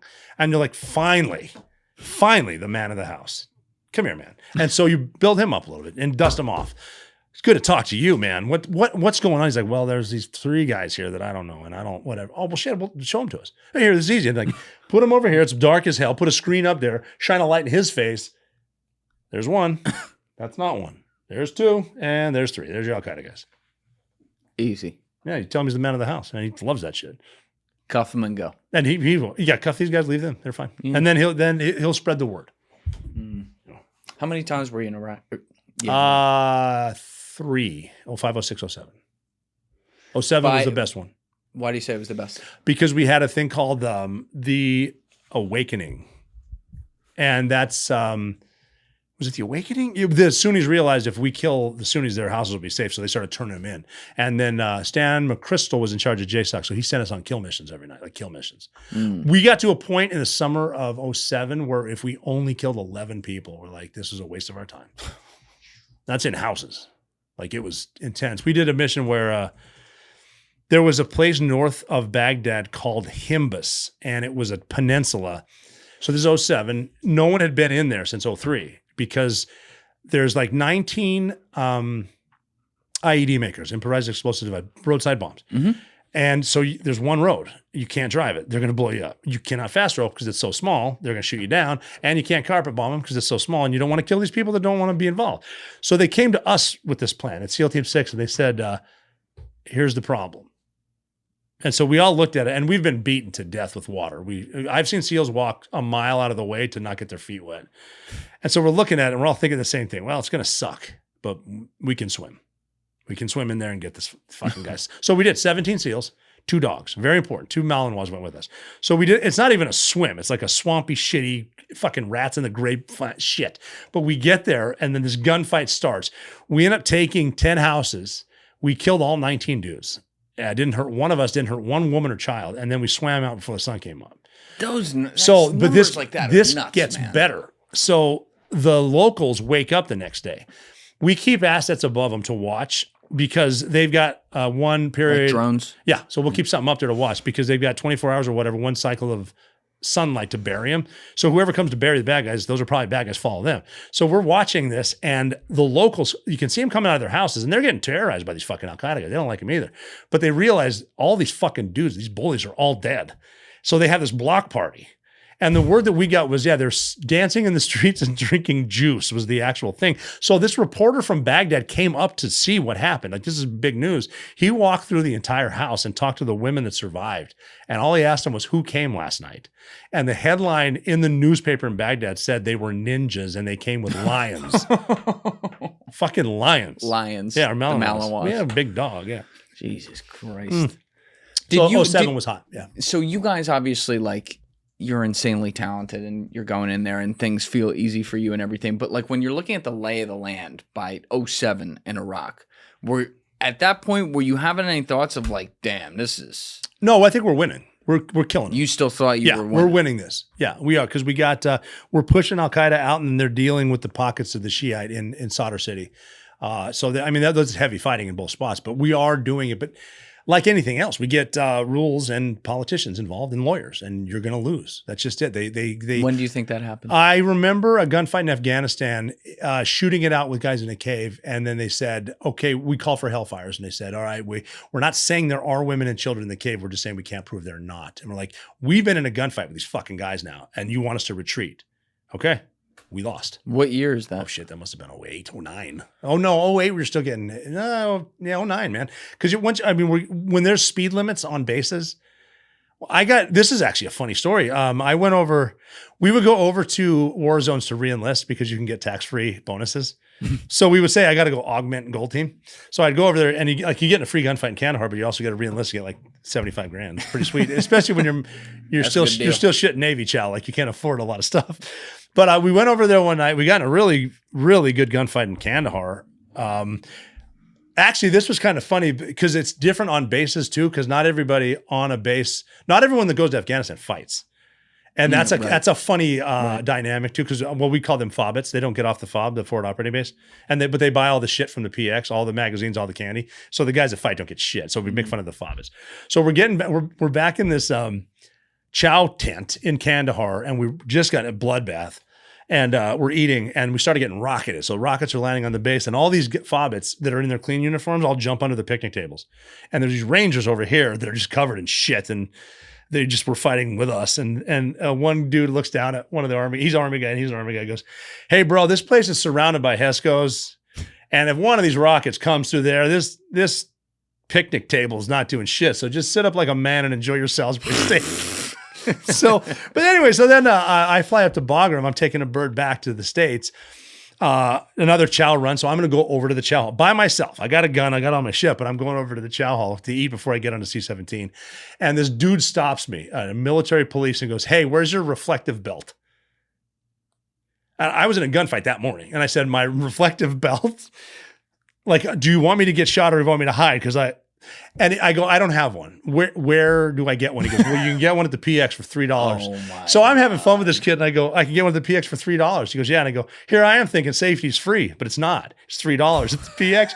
And so he's like, and he writes me a ticket. And he wrote you a ticket? He wrote me a ticket in Afghanistan. And I said, "Okay, where do I pay this ticket?" He goes, "Well, you don't. You just get it." And I go, "So I get a free ticket for not wearing a reflective belt?" And he goes, "Yeah." And I go, "Is it a free ticket for littering?" And he's looking at me, and I go, "When you call home to your mom, you lie, right? Like, you don't say this is what you do in the war on terror. Like, you lie, good." And so that's when I realized that we're losing this fucking war. That red tape comes in like that. A speed limit and a reflective belt as I'm carrying a gun and camouflage. What's interesting, though, I've said this a bunch before, just over the years, all the different guys that have come in, be it Delta guys, Army Rangers, Navy SEALs, I've gotten some of the craziest gunfight stories ever from like '08 to 2014 Afghanistan. Oh, and God. people just talking about what popping off. What they did is a lot of those dudes, a lot of the Delta guys in the 75th Ranger Regiment is, as dumb as this sounds, they wouldn't let us fight the Taliban. We were going after high-value targets, Al-Qaeda, and they just started going to Pakistan. A guy by the name of Scott Moore was a captain at SEAL Team 6. He was a commanding officer, and he somehow finagled it that we could take the gloves off and start fighting the Taliban. And that was one of those, be careful what you wish for, because we're slaughtering fuckers in, it's not slaughtering, it's bad, but we're beating the fuck out of Al-Qaeda in Iraq. It's horrible. Then we start getting in gunfights in the mountains with Taliban. These motherfuckers have been fighting their whole lives, and they are fast, and they can move, and they will fight. But they're also the guys like with Marcus, with Pashtun Wali, where if you ask them for help, they'll give it to you. So that's a way different dynamic. Make sure they're Pashtun, not Chechen. That's the bad day. Yeah. And those Dagestanis, they wrestle bears. We've seen that in the UFC. Oh, yeah. Right. No, they don't fuck around. No. Hey, respect. Yeah. Now, you actually, because you alluded to that earlier, so you were on the team that came in and rescued lone survivor Marcus. I was actually in Jalalabad, Afghanistan, at an outstation. And an outstation in this case was you just find something and you buy it, and then you hire locals. Like guys before me bought a motel, and then they hired locals to build the fences, and then they hired locals to do the plumbing, and then to electricity, and then you hire security, and that's how you win hearts and minds. It's not cooking tea. Like, I'm stimulating the economy and shit like that. So I was at that outstation, and we're building the airfield at Jalalabad, which is a huge JBAD thing now, and that's actually where another part where I thought this isn't going the right direction. We're in Jalalabad, Afghanistan. That was the capital for the Taliban, and we're in this outstation. The airfield's not built yet. That's when they announced, "Hey, we're going to surge again." And this is the Obama administration, I think. Well, it was right around then, 08, 09. So whatever. And I remember on the ground. Now we're on the ground living in Jalalabad. Like, we're buying shawarmas and rugs and shit. And we know the locals. The economy is good. We're protecting the families. That, like, this is good. You're going to surge. You're going to build a wall around the airfield, and then no one gets to leave the airfield. No. And with these now, instead of me driving around a motorbike, you're going to have a scared 20-year-old private driving an MRAP running over kids. You're going to go to the bazaar. You're going to let 5 vendors on the base to sell rugs. They're going to jack the price up 500%. They're millionaires. They're poor. What the fuck do you think is going to happen? Why would you surge? And they did. But this is before that. I went back to. I heard some guys from SEAL Team 10 had just inserted snipers into one of the valleys near the Pesh. And so I drove my motorbike out there, and I ran into Dan Healy and Jeff Taylor and a bunch of guys that were there. And I was just bullshit with them. I said, yeah, we inserted 4 snipers, and they're going to find Ahmad Shah. And once they give us the word, we're going to fly in. I'm like, fuck, that's dope. I want to get on it. I called Bagram to SEAL Team 6. It's my first deployment at SEAL Team 6. And I told them, I was like, I want to get on this mission. They said, no one from fucking SEAL Team 6 is getting on that helicopter because there's missiles in the valley. They're going to shoot it down. So I was bullshitting with Dan Healy about Sam Adams. I went through sniper school with him, and I knew he was from New England. He loved Sam Adams. And then whatever, we'll grab one. I got another month or 2 here, so you're going home after this one. See ya. And then they took off, and I was one of the last guys to see them alive. They got shot down. So we're back at the airfield. So Turbine 3-3 was shot down. Turbine 3-4. I don't know what happened, but these are TF-160s pilots. They landed in the wrong place when they came back after 3-3 was shot down, killing all 16 guys on board. So the guys from there had to run back. I'm at JBAD. I'm watching guys walk in. I'm like, okay, this world's a better place. You're still here. What the fuck happened? And they said these plumes came out and turned, and they missed us, hit them. And so then we have to go, okay, there's a crash site. We don't know if there's survivors. So we got to go, and we get word that, well, they're not going to fly you. They're getting shot down, so figure it out. So we have to steal cars. So I'm like, okay, there's a tent full of Rangers. This is so awesome. This is how awesome Rangers are. We went in this tent, me and another dude from 6. Like, hey, here's the situation. I'm going to need 5 guys, okay? And they all got out of their racks, every single Ranger. They said, normally it takes 5 minutes to get ready. We'll be outside in 3. All these Rangers came out, like, go find cars, go find fucking donkeys, go find water, whatever. And we had this trail, and we met the guys from ABAD, the CAA guys there, and we drove the cars as far as we could and started walking. And then we get to 10,000 feet, and we're just up there. And we get word that Axelson and Luttrell are still alive. We're trying to find Murphy and Dietz.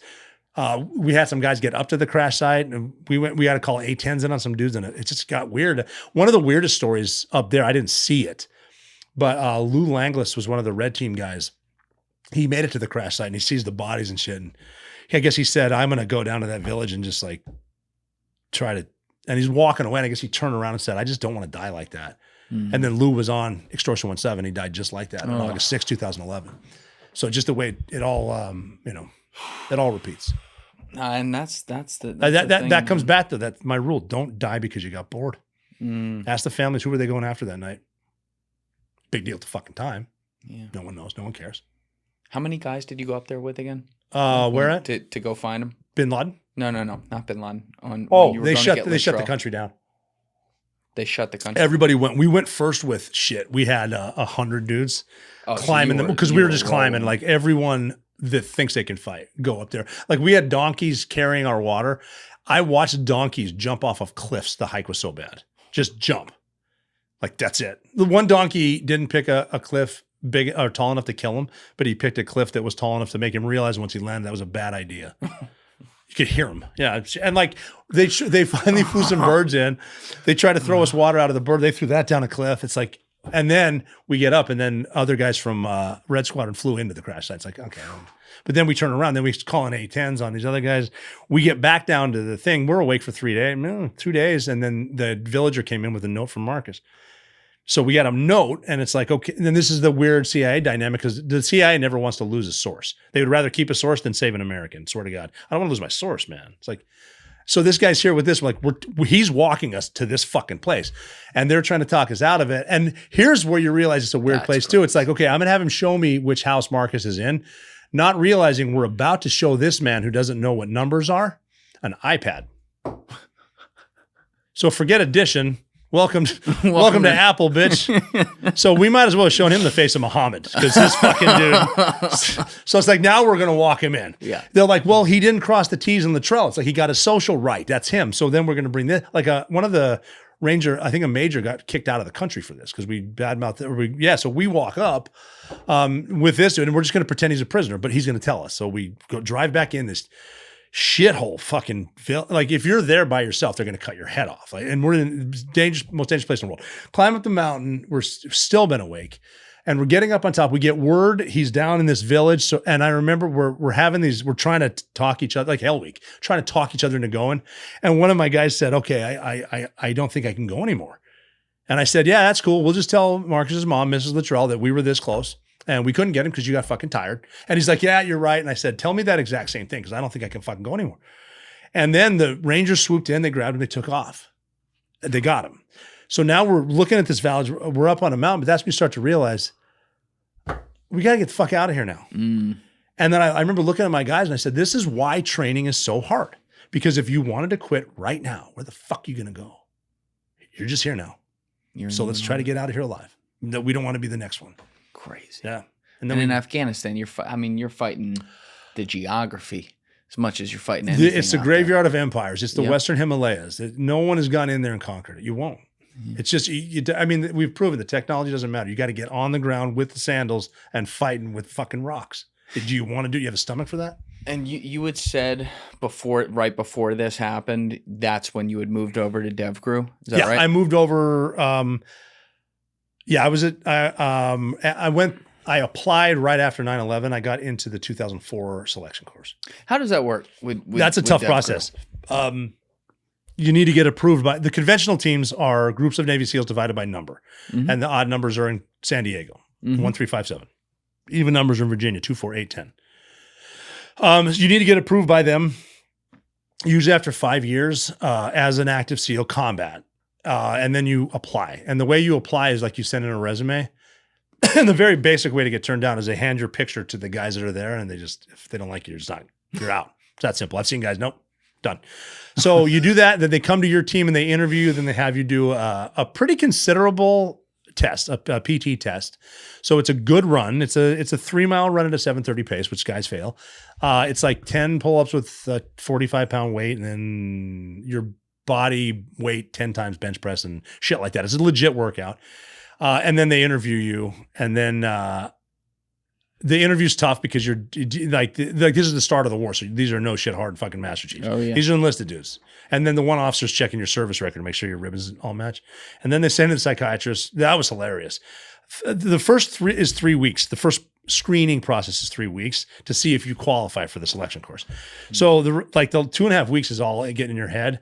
It took me a day and a half to finish a 5,000 question multiple choice test with all based on behavior. So 1 is never. I never feel like that. And there's 2 and 3 is like seldom and 5 is always. That's just it. And then the questions come up and they're in no order and they're not questions. But it's like the example I give is you sit down, you're excited. Number 1, you love roses. Like, fuck yeah, always. That's easy. Everyone loves roses. Number 2, you want to decapitate kittens. You're like, well, shit, that went sideways. And like looking at your buddy, like, do we sell them fucking cats? I don't know. It took me a day and a half, and I had the same psychiatrist for 10 years, and this is when I met her or whatever. I just got to meet her, and I was like, what's the point of this test? And she goes, oh, we're not trying to figure out if you're crazy. We're trying to figure out which flavor it is. Right. And then we're going to place you. Yeah. And then do that test again, that hard physical test. And at that point, if they like you, they invite you to the 9-month selection course. So if it was one a year. It got to a point for 2 a year because we were rotating so fast.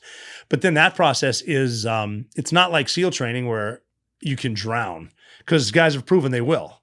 So we're trying to find people who can make decisions in stress. So we make drills based on CQB, but they're long, exhausting drills with all your shit at 105 degrees Fahrenheit in Mississippi with loud music playing. All the drills in the kill house are designed for you to fail. You don't know that. And then they punish you for failing such an easy task. So they beat your ass for 20 minutes. As soon as you're done getting beat, you're right back to number 1, man. You're running it again. You fail again. Why are you doing that? Because they want to see how you handle it.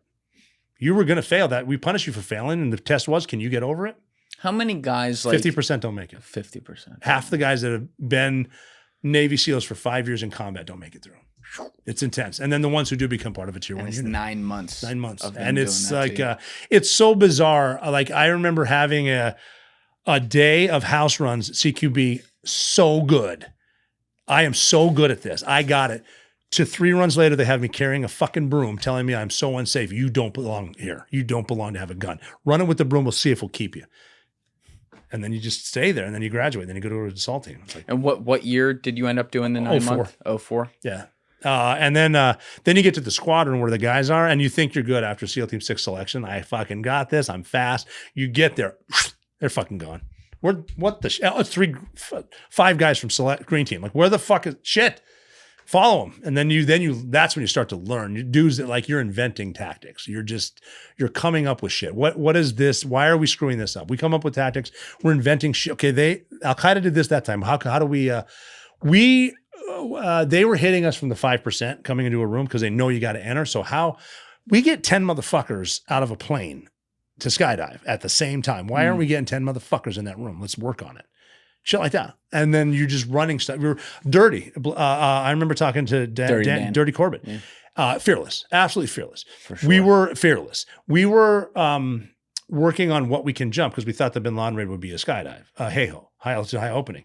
So we're like, okay, we got to figure out a painter's pole because we can attach a ladder to that with a shepherd's hook. We might need this fucking thing or whatever. These long and anything like big guns or shit. If you're skydiving, you got lines coming out. If they wrap, that's a horseshoe malfunction, and you're probably gonna fucking die. Ooh. So I needed someone to do what we call the wall locker jump. Everything we got, I need someone to jump it. Dirty's like, I'll do it. And I remember we had 2. I was one of the jump masters, another one of the jump masters. I'm the lead jumper, jump master, another jump master, like tandem masters. We do this, and we're just looking for his leg straps to make sure they're connected here. And I'm like, Dirty, I can't promise you anything. You're connected and your parachute's packed well and you got a reserve. Best of luck. When we're jumping at 3 a.m., I'm going out before you, so I won't see you. I hope to see you on the ground. I hope to see you on the ground standing up because the nice thing about skydiving is no matter how bad it goes, you're going to fucking land. That is right. You just might not Just remember. A matter of... again, positive attitude. Well, even with I explain to people the cool thing about Hey-Ho is like the way that we do it, because you're jumping, like trying to do the most basic shit. Because when the EMP hits, can you fucking start a fire? Do you know where north is? Can you find true north on a flat earth? Another one. That's a whole new episode. So I just thought I'd throw that in at you. Because it seems like true north is always just in the middle. I'm not touching it. No, I'm not either. I get yelled at all the time. So, but as soon as you're as a lead jumper for a Hey-Ho stack, this is so cool because we're going to a spot 11, 12, 13 miles away. We've only seen it on a map. So you get out there just with your shit. And a glide ratio is altitude, distance, speed, heading, bearing, course. So calculate that shit. Can we make it? And then you decide for everyone, nope, can't make it. So then as a lead jumper, if you're excited, which I am, I got to find an alternate drop zone. Let's fucking do this. Yeah, that's not for me. Yeah, That one's not for me. We had we're inventing tactics. Where do you put your night vision? Because we had one dude's night vision because we were wearing them, but then up. And this is before we put the small. It's how you learn. It's how you develop tactics. He jumped out, pow, no night vision, and we're landing on a cliff, like Richard Nixon's old runway going up a cliff in Arizona. Like he used to land there in a shitty plane. And so we landed. We had to have one of our other lead jumpers. I think Jimmy Hatch did it. He had to talk him in. He's like, you got to trust me. All right, here's your altitude. Turn left, turn left, turn left. Okay. One more time. Turn left, turn left. Oh, flare, flare, flare, flare, flare. And he lived. It's like, okay, from now on, we're going to figure out a way to put bungees on these, probably jump them down and spread. And we're also carrying extra night vision. That's how we learn. Yeah. He had to do that on a cliff at night, in the dark. Oh. And you got to figure that parachute is not just a safe, this is going 20 miles an hour forward. Imagine if you have a 15-mile-an-hour wind behind you, you're landing on a cliff at 35 miles an hour. And those rocks are, not to get all technical, but those rocks are unforgiving. Yeah, nah, you're breaking some bones doing that. Breaking a lot of shit. Breaking your fucking attitude. Yeah, doing something. Wait, how much did you feel like once you got through the 9-month training for Dev Crew and then got in there and, started working up with those guys? How much did you feel like your approach shift where it's like, wow, this is different than what I used to do? Even though I was already a SEAL, I already saw a lot of combat. I was already doing my thing. Like this just operates differently. I'm thinking differently now. Just the assets. The mindset was way different. There was no doubt about whether or not we can do it. It's how. Right. How are we going to figure this out? And then it's the whole, if there's an issue like right now, problem solving, and someone sees the way you move to solve it, they're just going to come help you with it. Like, I have input for this. Like really sharp dudes. And with that comes a sense of humor too. I think the smarter the people, the funnier they are. That was one of the things I was never worried about the physical stuff or getting in because of the tactics. When I checked into SEAL Team 2 the first time, one of the first guys I met was Don Shipley, and he's a pretty famous SEAL. Oh, yeah. That's a funny motherfucker. He came in, you must be the new guys. Yeah, shit, Senior Chief. Cool, you want to go to the Chief's Club, get a beer? Yes, I do. And then hearing guys banter was like, oh, shit, these dudes are good. And then you get to SEAL Team 6. I thought it was pretty fucking funny. And I'm flying on the wall there listening. I'm like, I got to step my game up again. These guys are funny. But then with that comes morale. And with the morale, it's the guy down Bin Laden's hallway. I know that fucking dude. Like that's the whole, it's cool to say never leave a man behind, but shit, I know his kids, man. Yeah. Like that shit. So, and his favorite shitty fucking joke, I know what beer he drinks right before he dies. Like I know these guys. So that's why I love the human element of everything, because there's a human element with both sides. Both sides, because figure this, nobody thinks they're the bad guy. Like puts themselves in his shoes. Al-Qaeda, they're righteous. They're freedom fighters. No one thinks they're even serial killers are psychopaths, so they think they're doing something. Their own enjoyment is the right thing. No one's out there. Yeah. So it's. Do you ever wonder if some of the bad guys that, not necessarily Al-Qaeda, but some of the bad guys you may have been sent in to go get, there was a reason they were that way? Meaning like. Why they're fighting us? Yeah. Oh, yeah. They're fighting us because we're there. Iraq really kicked off because it's so much easier to go fight Americans in Iraq than in the mountains. So they started showing up from everywhere. Like Abu Musab al-Zarqawi was from Jordan, and he cut off Nick Berg's head personally. Like he was a dude that Bin Laden actually started emailing like, hey, homie, you need to pipe it down a little. He was the godfather of ISIS. Yeah. Oh, yeah. Yeah. So, yeah, a lot of dudes are fighting just because we're there. Nothing else to do, seriously. Afghanistan, that's just what they do.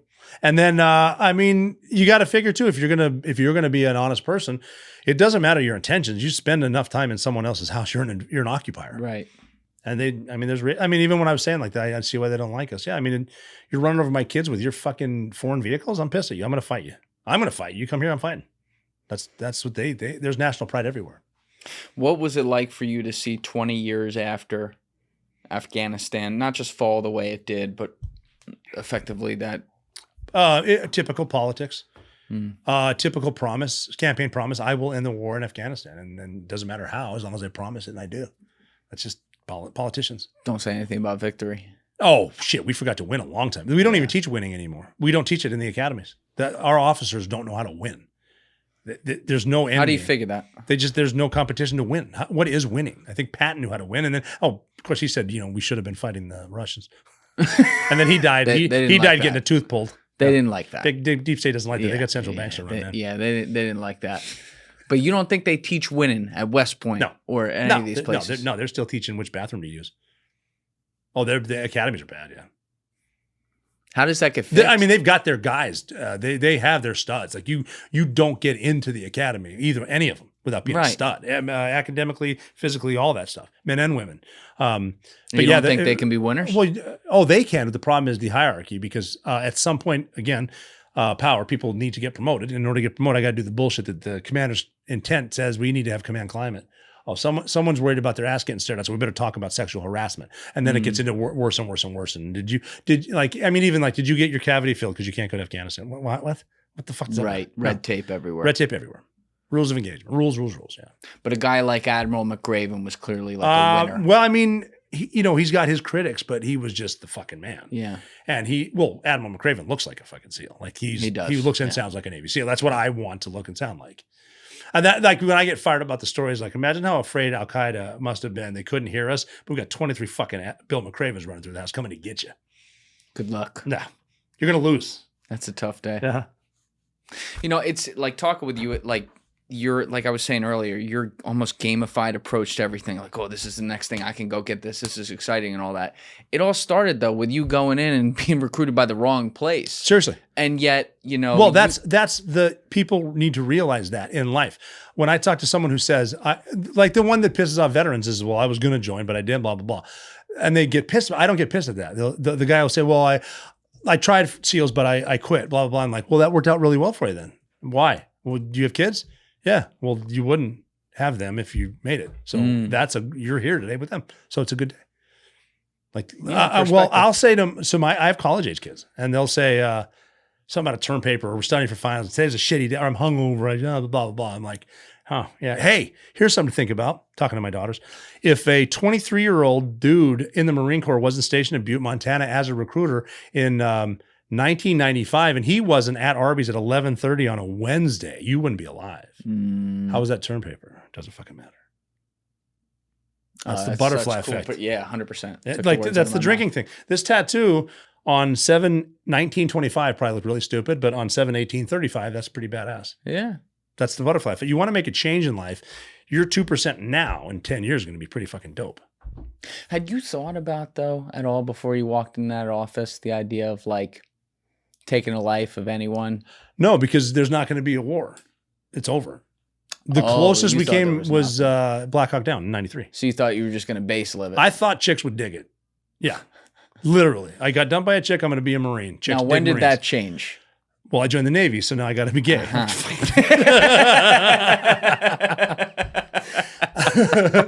No, it was, that's my entire career was, okay, it is the Navy. I just signed to be a SEAL. I'm not going to make it.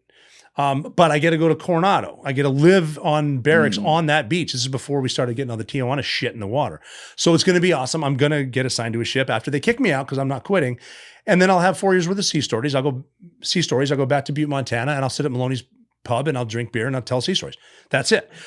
I get to SEAL training, and I remember it being so hard. I do have a past. I don't have a future. I'm just going to be in hell. And then on Monday, they're like, hey, go to medical, get your record and your service record because you're getting assigned to SEAL Team 2. It's like, what the fuck does that mean? You made it through. No. SEAL training doesn't. Yes, it does. So you drive out there, Fort Benning, Georgia, work with the Army, learn how to jump, get to SEAL Team 2, finish this shit.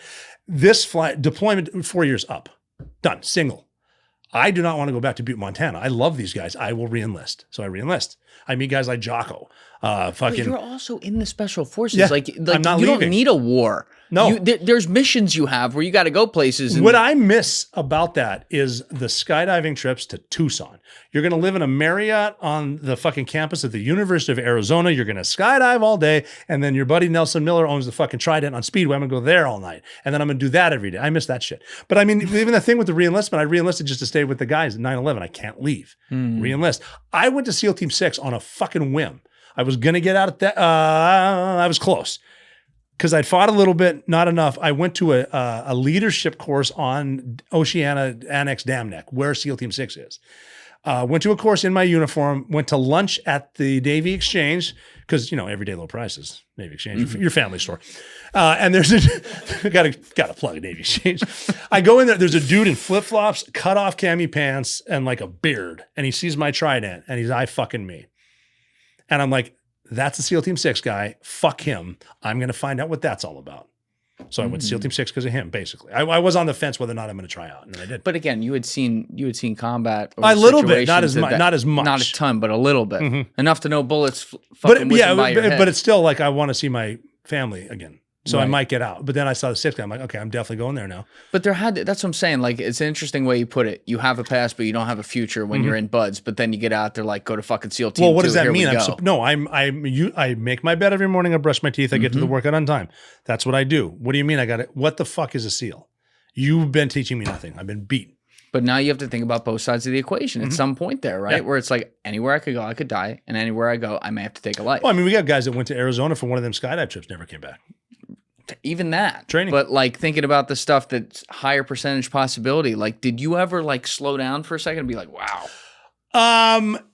Combat is a lot like, the mindset of combat is a lot like skydiving. It's a lot like shark diving. I like to dive without cages with apex predators. Oh, that's nice. It's great stress relief. The scary part is from the bench to the door. So right before I skydive, that's the part you're like, all right. And then you jump, it's over, it's on. When you get in the water with the tiger sharks or the great whites, it's just on. And when you get to combat, it's just on.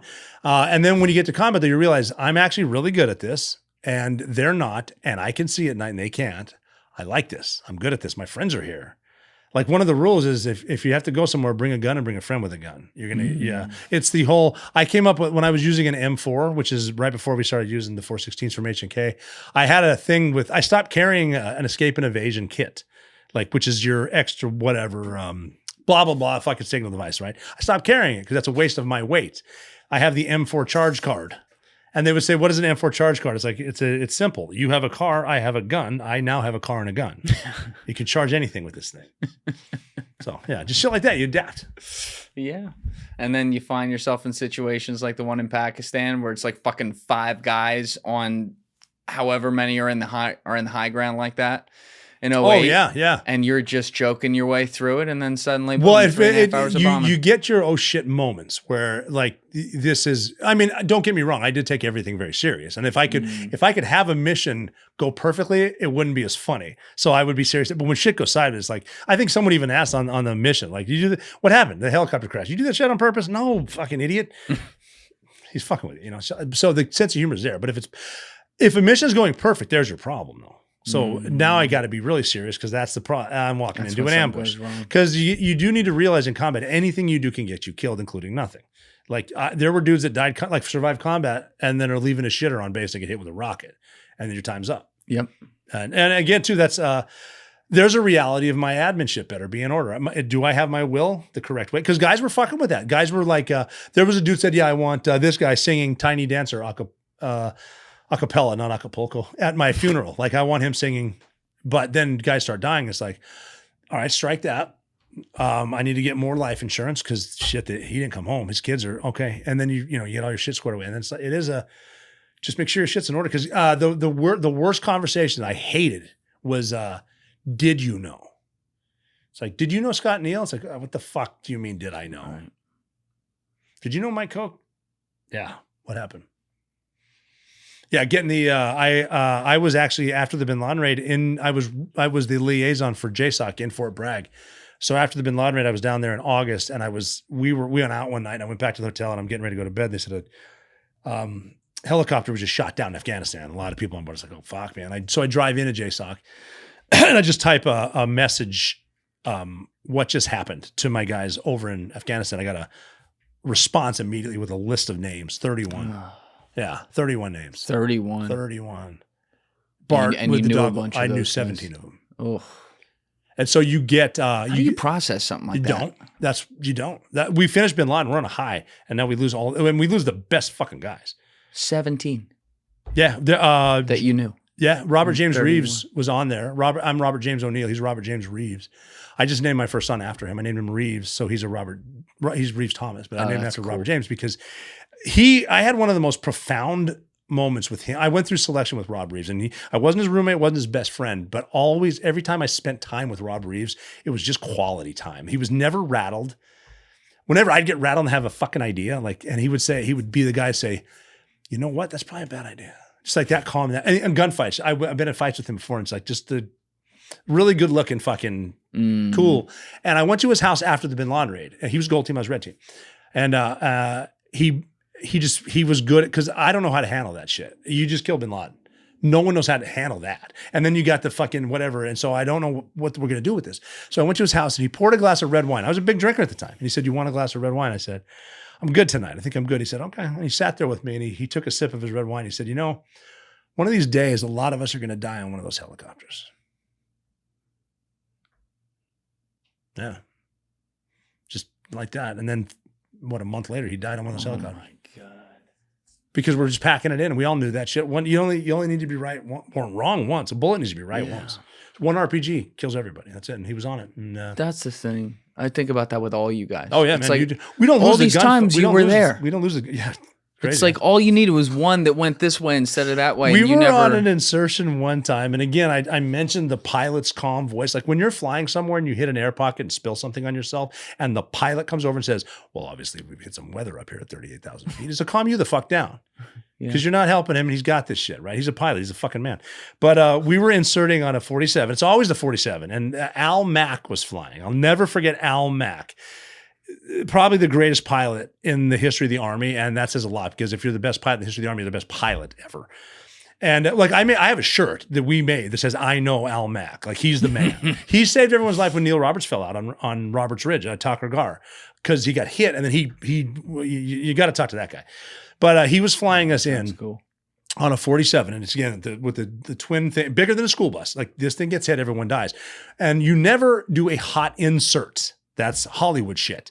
If you're doing a hot insert, you fucked up, and we didn't know these people. So we're inserting on a 47. I was a team leader on the ramp, and one of my other team leaders was up front. We're looking at the starboard side, and the right side is always the right side.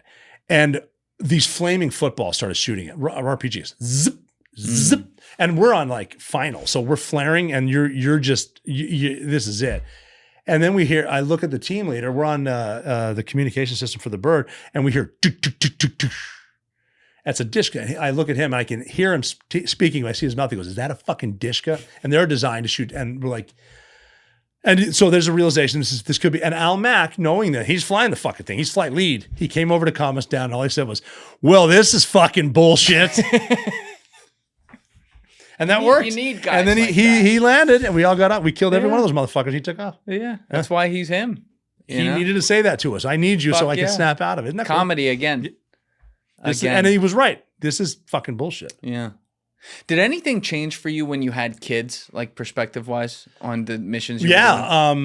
Because I had my kids before and during selection, and then I had SEAL Team 6. SEAL Team 6, yeah, and because they got the goodbyes. I was when we on my birthday, Good Friday, April 10th. I was in my daughter's Easter tea party at her preschool. And I was actually bringing her a pink plate with cookies and shit that 4-year-olds eat. And I got a message for Camp Phillips. And I had to look down on her and give her a kiss and go to war from a preschool classroom on a long weekend. Like that's hard.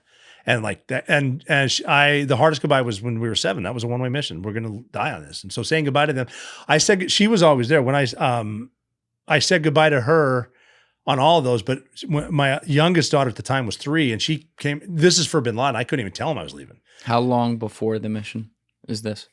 This is as I'm leaving. But how many No, days? sorry. The one goodbye was when I kissed her goodbye for Captain Phillips, 15 hours and 46 minutes later. Right, yeah, that one was right away. I'm leaving for the Bin Laden raid right now. So this is like 4 days before, 10 about days a week, before? Week. Okay. And then my daughter, my 3-year-old, got her Hello Kitty carry-on and put Mr. Elephant and a pillow in it because that's all she could understand. And she said something about taking her on vacation when I come home or some like crazy shit. And then I got to leave. Yeah, it's a tough one. That's why the 90-minute flight back on the helicopter is like, I might get to see him again. This is big. That's tough. They're tough kids, man. I'm saying though, but like I can't even imagine.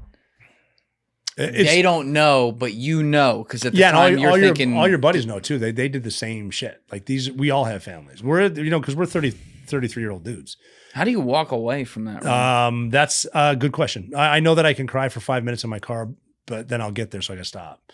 Like, how can you compartmentalize whatever pain you're about to go? And then you got to turn it the fuck on. This could be it. They're going to be proud of me. I wrote a letter when one of my daughters was 7. I didn't write it to the 7-year-old. I wrote it to the 27-year-old. And I just saying, I'm really sorry I missed your wedding. I know you're beautiful. And I want to thank you for taking care of your sisters and your mom. And here's what we did. And it was noble and why. And tears hitting the page. Like fuck, man. I'm explaining to her in 20 years why I'm not there. And, then so I had 3 daughters at the time. I had to write them all letters. Then I have to find someone to give them to them because everyone with me is going to be dead.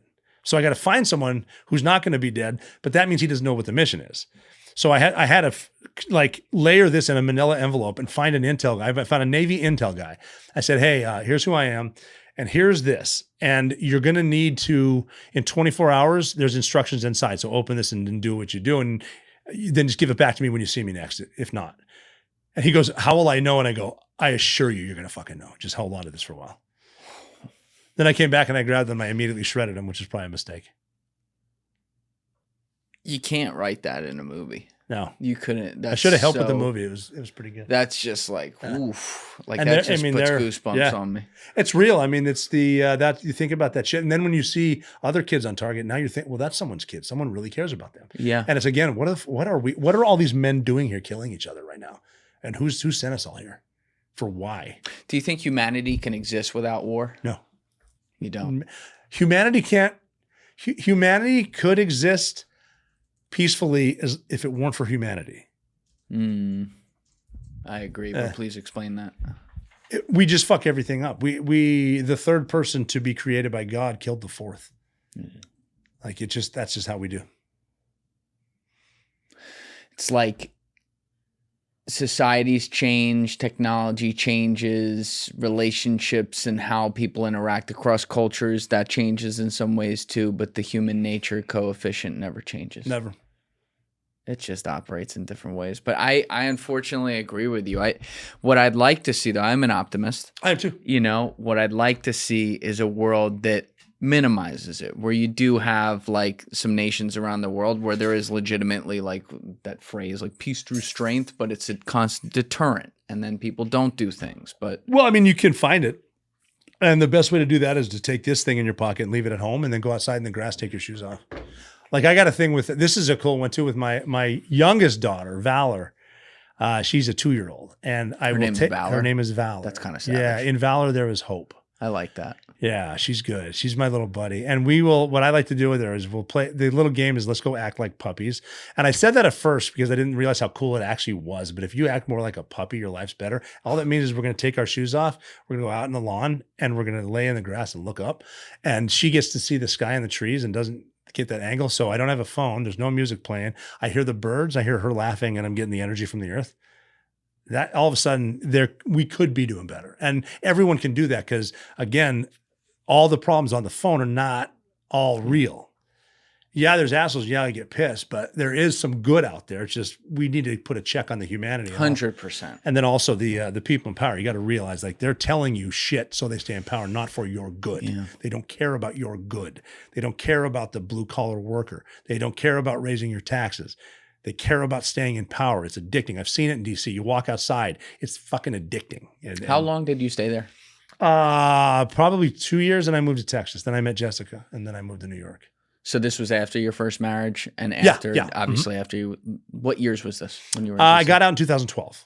So yeah, but what year were you in DC? I was in DC from 12 to 14. Oh, right away. Yeah, I moved right up. there. Like I left my house, moved my kids somewhere else, and I drove up to DC to start work. And then 2 years later, Well, I didn't know what I was going going to to do. Out. Yeah, I didn't know what I was going to do. Mm-hmm. And then I moved to Texas, and then I met Jess in Florida, and then we moved to New York. Real quick, I gotta go to the bathroom. Yeah, do it. I want to pick I'm up gonna there. stand up too. All right, so while we were away, we're back now. We pulled up this picture you were talking about earlier. In yeah, Liberia. that's Monrovia, Liberia, where we had to swim in because there was a civil war. And a little trivia there too. Monrovia, so Liberia is a country that was actually given to freed slaves because Liberia means liberty. Right. Monroe was the president, its capital. Oh. And their American flag, it's a red, white, and blue. There's one star. and they're actually very appreciative of Americans. That's cool. Yeah, I didn't know that history. Yeah, they speak at all. English over there. Yeah, Wow. they're okay because you're involving people, so it turns into fucking debauchery. Right. But really, like, very proud of their country and shit like that. Just they, get assholes in charge, don't have money, and all of a sudden they start eating each other. So what are you going to do? Were they happy to see you come up on the beach there? One day you're just jumping bus fares, and next you're eating each other. Yeah, well, you know what? That's human nature. No, but when we came in, you can see them celebrating. All the people that fired up because they thought we were there to rescue them. You look so different there. Yeah, I was pretty big when I was young. Like yeah, look at the fat 26, big fat dip in. Big fat dip in your fucking chin right there. Yeah, we were. This is after my platoon with Jocko, and Jocko, because I was a pretty good cardio guy, and Jocko said, "That's cute, but if I get shot with all my shit on, can you carry me home?" I was like, "No." And he goes, "You need to get in the gym," and he would do stuff like, "Here's what we're going to do. Everyone in this work. Everyone needs to bench press over 300 pounds, and then we're going to eat together. And when you're done eating, we're going to eat a little more." And that was just it. So, but yeah, I could get with that. Yeah, it's cool. I like that. On a Navy ship, if you have the right chefs, they can cook a lot of burgers. Fuck yeah. So you just eat straight beef, yeah. But yeah, we got big. We were bench pressing big, and then we just swam in there and then looked around. Yeah, you're looking jacked. Like, that's the right kind of big. You know what I mean? Yeah. Swimming in the Atlantic through crocodiles will do that. Yeah. There was no crocodiles, just to be clear, because I will get called out on social media. You're in Liberia, there's no crocodiles. Like, well, there could be. Well, they told you there could be. be. I mean, the thought of it. You get in a pool, you don't think there's a shark, but as soon as you're in the water, you do. So. All right, well, going back to the end of your career and the consummation of it, if you will, when you had obviously one of the greatest special op missions of all time that we've been talking about all day with the Bin Laden thing. First of all, what was the decision-making process like? Or the legality of like you eventually coming public with being one of the guys? Because not everyone on the team is public. No, that's an internal dynamic that started the second Bin Laden was dead, because the first question everyone asked was who got him, including in the house. That was actually kind of funny because I overheard a conversation, who got him? And he said, Nizro. And the guy goes, fuck, we're never going to hear the end of this. So that started. And then, even you get back, we got back to J-Bed, then we flipped to Bogan with the body. As soon as the Army took the body to dump at sea, like they said they did, we went to find the Seabees. They said they did. Don't say it like that. I didn't see him get dumped. They told me just like they told you. I don't know. Okay. I didn't see it happen. If I didn't see it happen, maybe. You did see the body though, right? I killed Osama bin Laden. I saw him standing. I saw him dead. That motherfucker dead. Okay. That's good. Well, the way I put it too is I shot the guy who got out of bed with Mrs. bin Laden, so he had it coming. He's getting killed that day. If it ain't bin Laden, but if bin Laden comes home, he's gonna be pretty pissed off. But yeah, then we went over to the Seabees because the construction battalion, Navy Seabees, they will have a pizza oven because they're builders. They will have booze because they're Navy. So we went there. They have internet, and then we started to see the SEAL Team 6 coming up on Yahoo and all that bullshit. And guys were making phone calls, and they'll call their buddies in San Diego, and they'll talk to a bartender where it's like, hey, I don't tell anybody, and then my name's just out. So it was out by the time we got back to Virginia. We flew back that night. And it's just out. We had a big party at SEAL Team 6. We went out to the Ready Room, which is where they filmed the scene in Navy SEALs where Charlie Sheen beat up that dude and kissed him. Same bar. How fitting is that? That's kind of cool. He would have been Admiral by now. Admiral Hawkins, Charlie Sheen. I called him too. Not after. It took me a few years to meet him. But he gave me the script. And I have a signed picture of him. I think he signed Admiral Hawkins on it. Oh, that's actually I definitely. Did he put winning there too? You know what? I'm going to send it back to him. He'll do it. Yeah, put winning. But yeah, so then we fly back, and it started to spread, and we had fellows at the White House, SEALs, and they call and say, "Hey, congrats to me." It's like, okay, the word's out, and then it just it sort of gets to a point where I can either say that I had nothing to do with it or pretend people don't know, or I can, admit it. And then when I was working in DC, I met a congresswoman named Carolyn Maloney who represented that part of Manhattan. And she said, you should donate something to the memorial. And so I did. She knew that I was a shooter. Yeah. And so I brought the shirt that I wore and the American flag that I wore up there, and I donated to the 9/11 memorial, and it's there now. But when I was donating it, she being a politician, 30 families are now in this room where I'm donating it, so I need to tell them a story. I wasn't happy about that, but they all had family members die on 9/11. So then I'm like, okay, if anyone deserves to hear this, they deserve it. So I told them the story for the first time in public. That I told them the whole thing up to where I shot him, and I was told there's never going to be closure on the worst day of my life, but this helps with the healing process, having a name and a real name and a face to it. Wow. I had one dude had his grandson there because his son died because of 9/11. And the son said, or the grandpa said, my son, my grandson's always been asking, why did God do this? And I said, God didn't do this. The devil did this. And you, sir, killed the devil. It's like, first of all, what the fuck was that to say to me? But then it's like, wait, if I can help these families, I can help more. So that's when I had my, I had been taking notes. I have my journal. So I had some editors hit that. We submitted it to the Pentagon and went to all the agencies, and then they approved it. And that's my book, The Operator. And when was that again? 2017. 2017. Yeah. Okay. That's, I mean, by the way, that place over there, what they did with Ground Zero, it's with the insane. memorial. Everyone should see that. Everyone should see it. Unreal. Not a happy place, but you need to see it. It's not, but it's one of those things that to this day, if I am down in that part of Manhattan, you can't not stop. You got to go. You can't not You have stop to. for like 90 seconds. You just stand there silently. It's very solemn, man. Very, very solemn. But then the museum to be able to do all that, you know, again, it doesn't bring closure or anything like that, but at least it's like, Boy, it really, I mean, there's a segment there where there's like 5 floors of the World Trade Center, 5 of them, but they're not even the size of that wall because they were just pancaked. So, and they're just sitting, it's like that. Each one of those is an office that's in there, like, and regardless of the conspiracies, that fucking happened. oh yeah, it's crazy. Some people lived through that. People jumped. We talked about the single mom who dropped her kids off at elementary school, and an hour later she jumped to her death because that's a better alternative than the fire inside. You know, she probably looked around for a stranger's hand. You know, and her last gesture, human decency, was holding her skirt.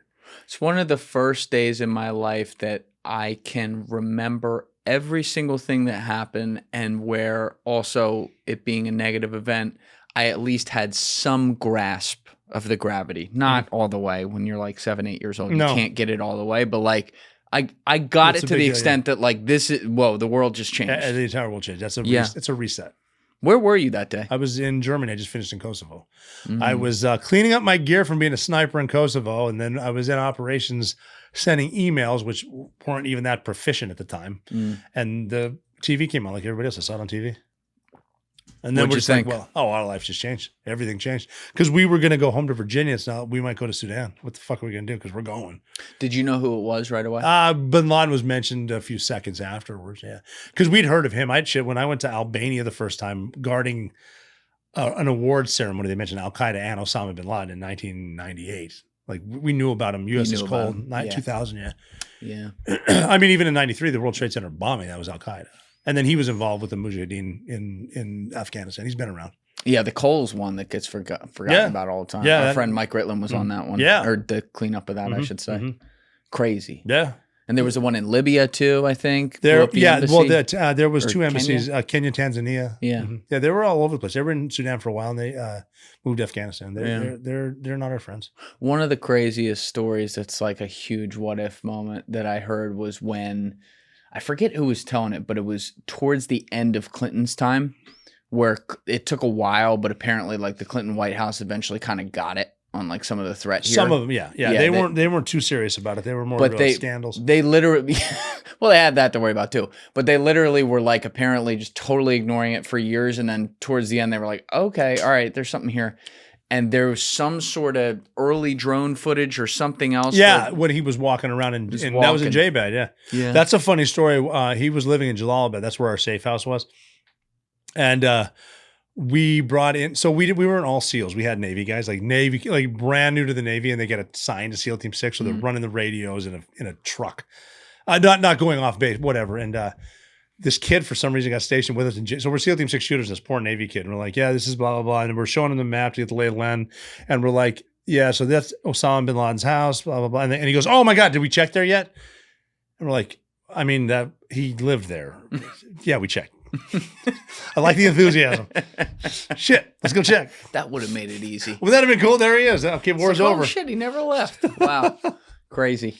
But when you finish the mission and you do the after action report, we were talking about this off camera a little bit before, but this is where a lot of this stuff has come public now, because now you filed a lawsuit as well, I believe, against some guys who have been like trying to say your story's not real, and you've been backing up the reality of your story because it's been out there for a long time. But when you guys did the after action report, there's one detail that is different than what you actually put in there. Can you just explain what that was? Well, the issue is the after action that we gave over bin Laden's body was in Jalalabad, And that's when we had the entire team around his body. And the ground force commander went to Admiral McCraven and he was saying, "Hey, they are." And he goes, "Oh, do you want to meet the guy that shot him?" And he came over, and McCraven said the same thing to me that another guy said, is like, "Well, he said, that's bin Laden, your life just changed forever," whatever. And it's like, yeah, okay, whatever.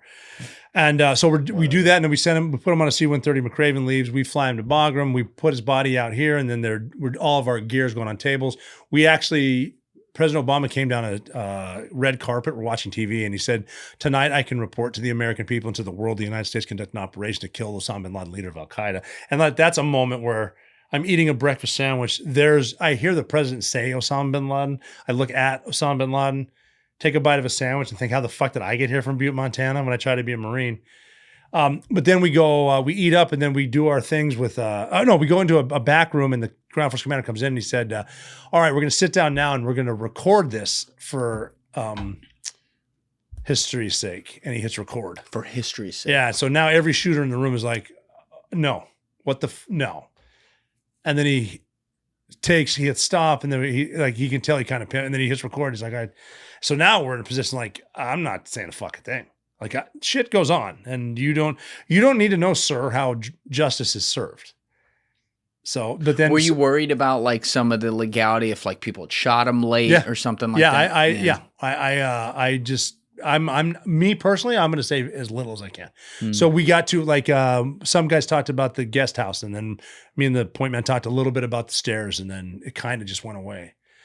And that was it. I mean, and the point man said that I believe what was said. I haven't heard it. I was there, and I talked to Cheese about it, and he agrees. It's like this is not at all like an example of this. Is the way we do it at SEAL Team 6 is we were hitting in Iraq in 07. Like, you'd hit a target, you find intel, hit another target, find intel, and so they're following targets.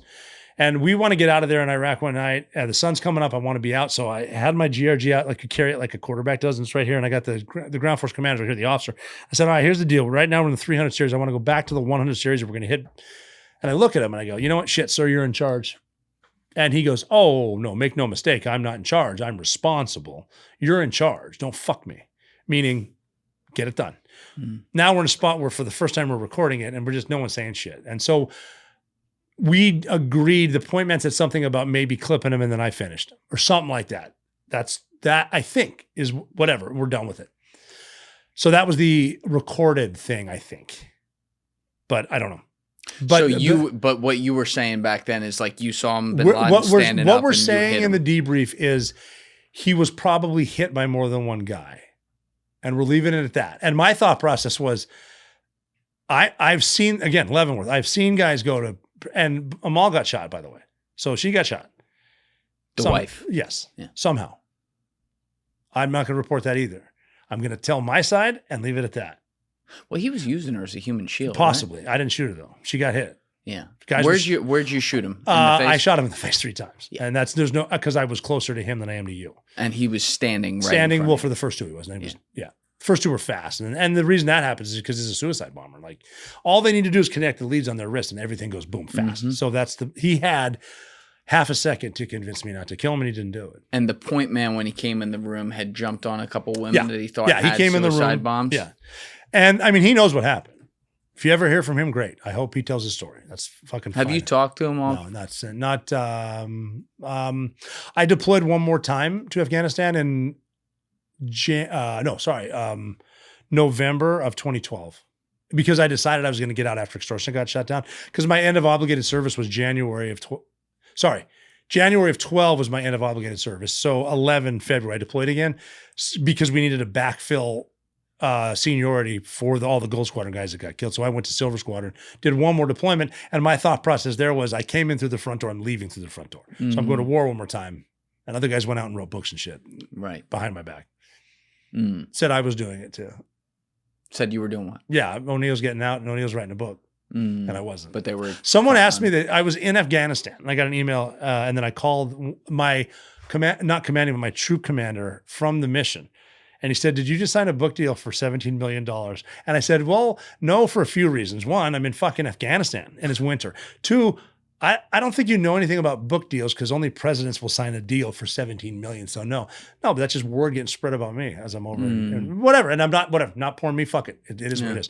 But that's just how shit gets started. And then that eventually leads up to people saying, because the lawsuit is not about who killed bin Laden. The lawsuit is about malicious defamation of character.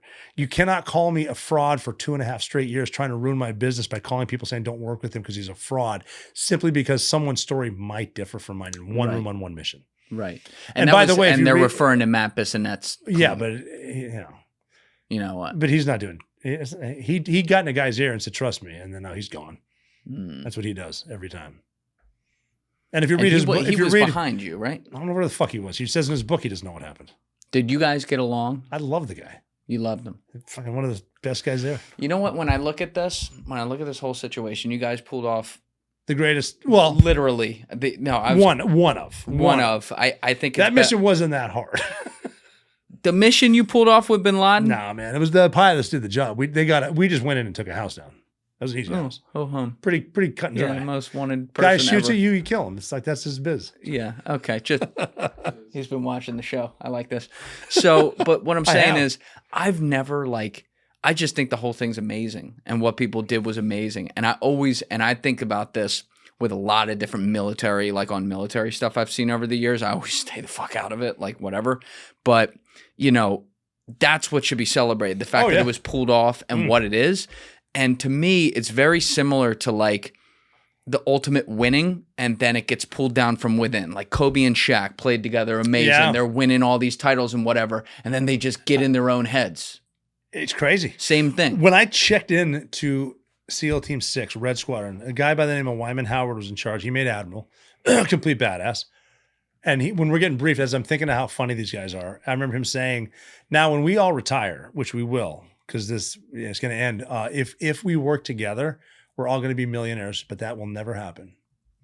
And we're like, why? And he's like, just trust me. You guys are never going to work together again. Just, I don't know if it's the ego or I don't know if it's being told we're special from the very first day, but me. Like, it's crazy.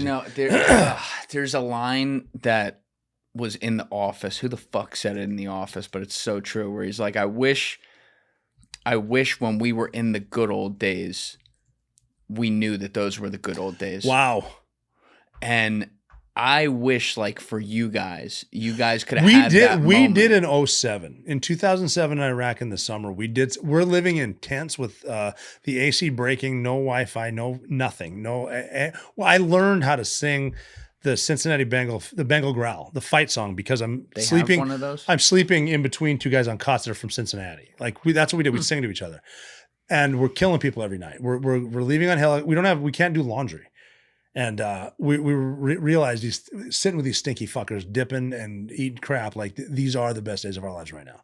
This is the best summer of your life. We're hunting people. We miss our kids. This is the best summer of my life. Maybe that's the best time and the best summer. I'll buy that for sure. Yeah. But the good old days, singular mission of you guys get back to that base, you're eating your egg salad sandwich. Oh yeah. Next to bin Laden's body, and you guys are all sitting there. You all survived. You thought you all were gonna die. Yeah.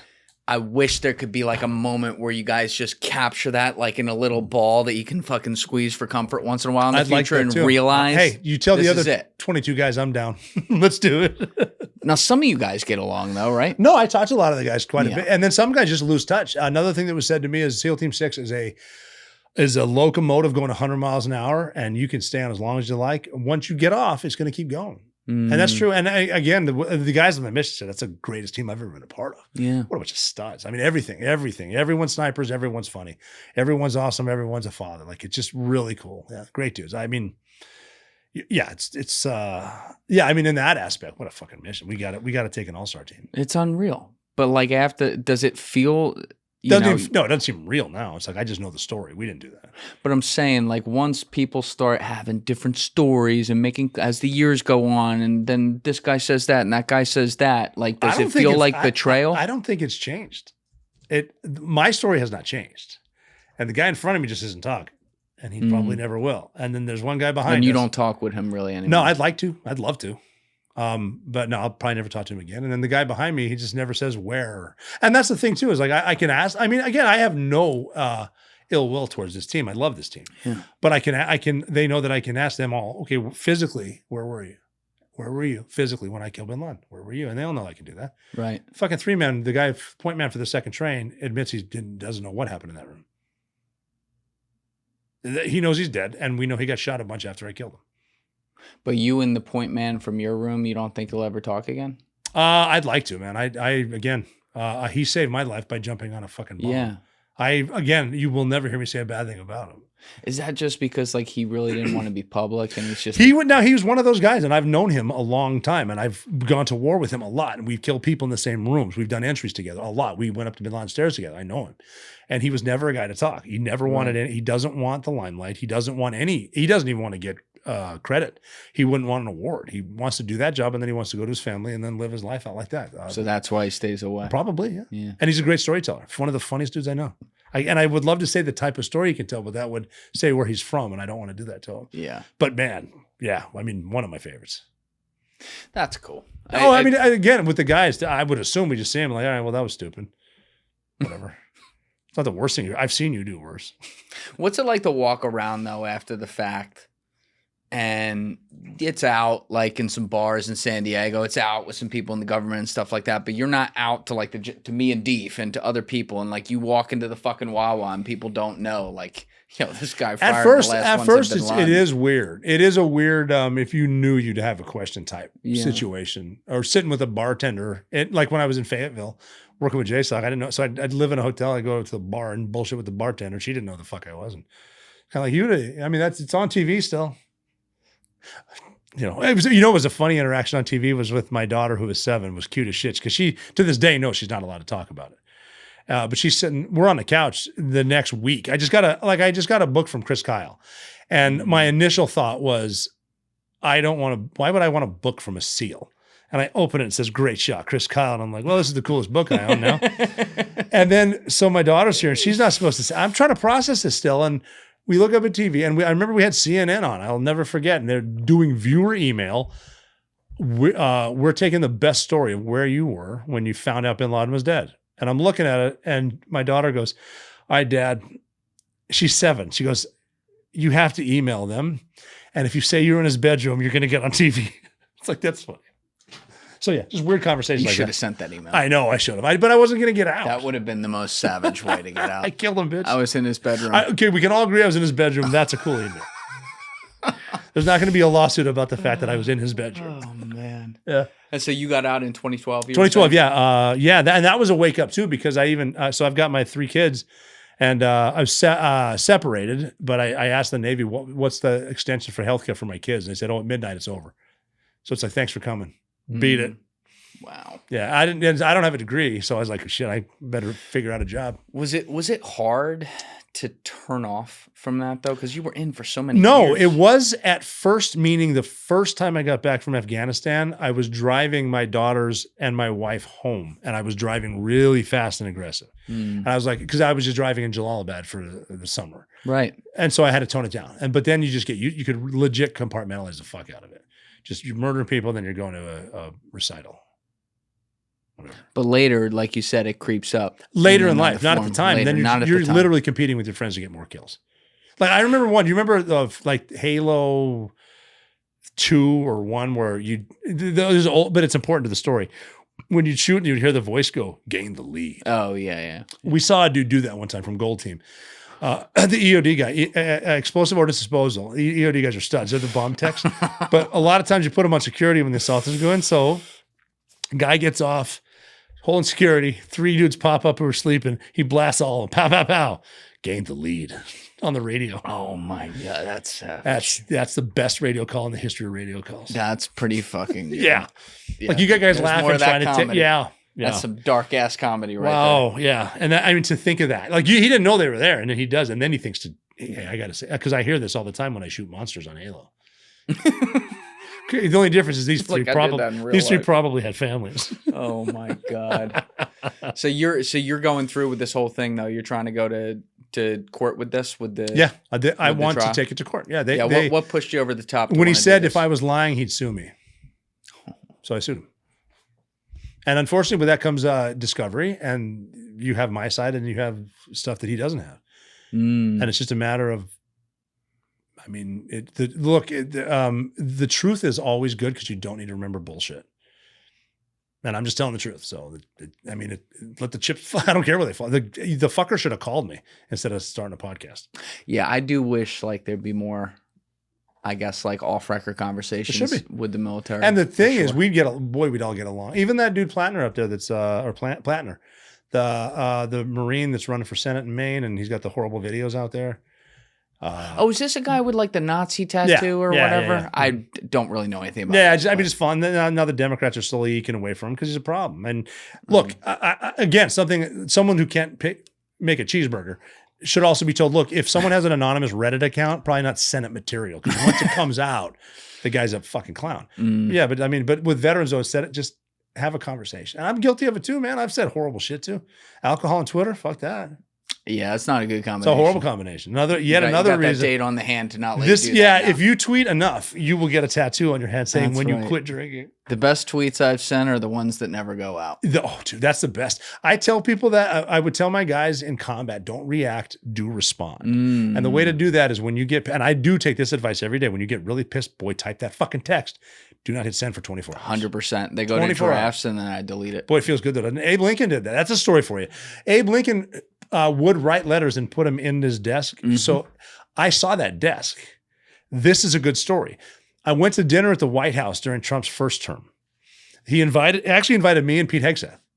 And I didn't know Hegseth was in the running for SecDef, but he invited us in. So Jen Hegseth, his wife, and then Jessica. That's a good story too, because I said, hey, Jessica, we're packing overnight bag. We're flying to DC to go to dinner with the president. And she goes, oh shit. It's going to be a big dinner though, right? And I go, it's intimate. And she goes, I'm not going to be sitting close to him. And I go, well, probably right next to him. And she said, oh my God, what do I say? And I said, that's the good news. You won't have to say shit because he will not shut up. It's awesome. It's fun to talk to him. So we go down there. Well, the first thing he said, like we get in there and the president walks in. He's a funny dude. He walks up and winks at me and looks at her and goes, she looks like Melania. I'm like, oh, Jesus. Fuck, dude. So we sit down and he talked. But anyways, we finished dinner. It was a blast. And he said, do you want to see the Lincoln bedroom? And I said, well, it is 8:30. Yes, I want to see the. So he like sprints because he likes the Secret Service to chase him. So the way that it works is like the Pennsylvania Avenue is the smaller one, but that's where the stairs lead to the residence where the first family lives. When you go up there, so he's running up there. I'm following him. I think the first door on the left is the Lincoln bedroom, and so he just kind of showed it to me, and I walk in because I want to see it first. Fuck Pete. I'm going to see this. Fuck the future Secretary of War. And I go in and there's his bed. First thing I see is his bed and it's huge. And that's like where his son died. And it's like, okay, wow. Then there's the desk. And I'm like, this is the desk. And then I see another desk and it's on the window to the south lawn. Like you can see where they watch the fireworks. And I walk over, the south lawn's lit up. Below the desk under this glass is the Gettysburg Address, handwritten, signed. Right? By Abraham fucking Lincoln. Whoa. Now I've seen some cool shit in my life. I am officially having an out-of-body experience. I turn around and Trump's leaning against the door and he goes, you know, O'Neill, not everybody gets to see this. Unless, of course, you donate to the Clinton Foundation. And I go, you just can't stop. I can't even enjoy this without that.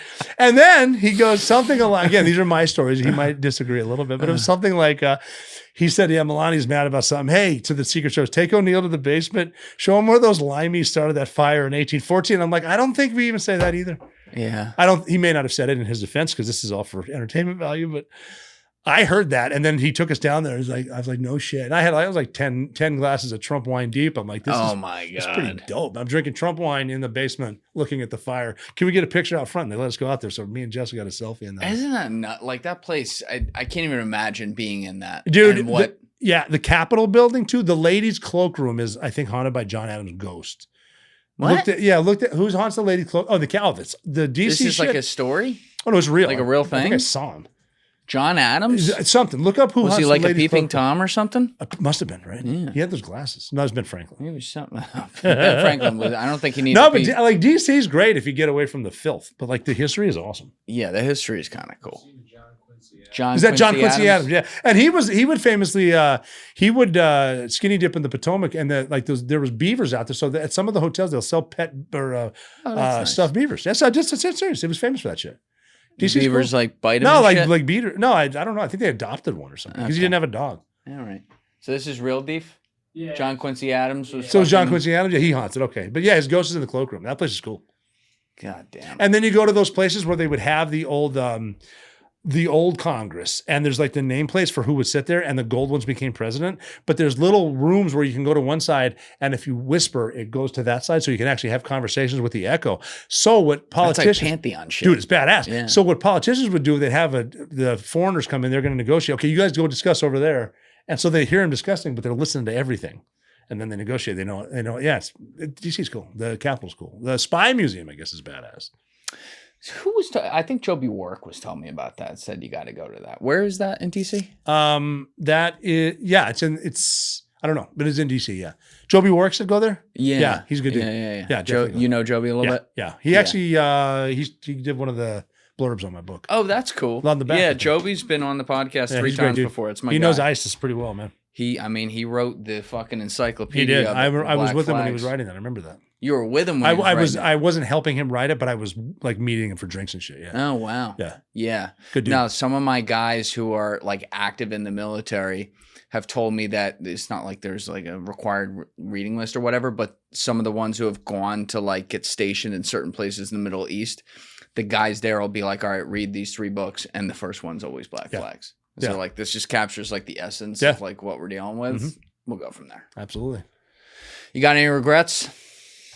I didn't have that glass of red wine with Rob Reeves when he said that about the helicopter. That's like one regret I have is I should have had that drink with him. But the rest of them, too, regrets are something like, no, even the fucked up shit I learned from it. So there's no point in going through wishing. Like you don't get time back, and you need to realize that. So just learn from it, try to move on. And guess what? If you do the same thing again, try not to do it. So if you're worried about shit in the past, it's just a waste of your time. Yeah, you seem like you have great clarity now. I like to think so, but yeah. Again, like the advice I've given, I have to do it every day because I find myself flipping out because, like yelling at AI because you're not telling me how to fix the OBS, yelling with the demon that's running Claude, and she's just fucking with me because I gave her that voice.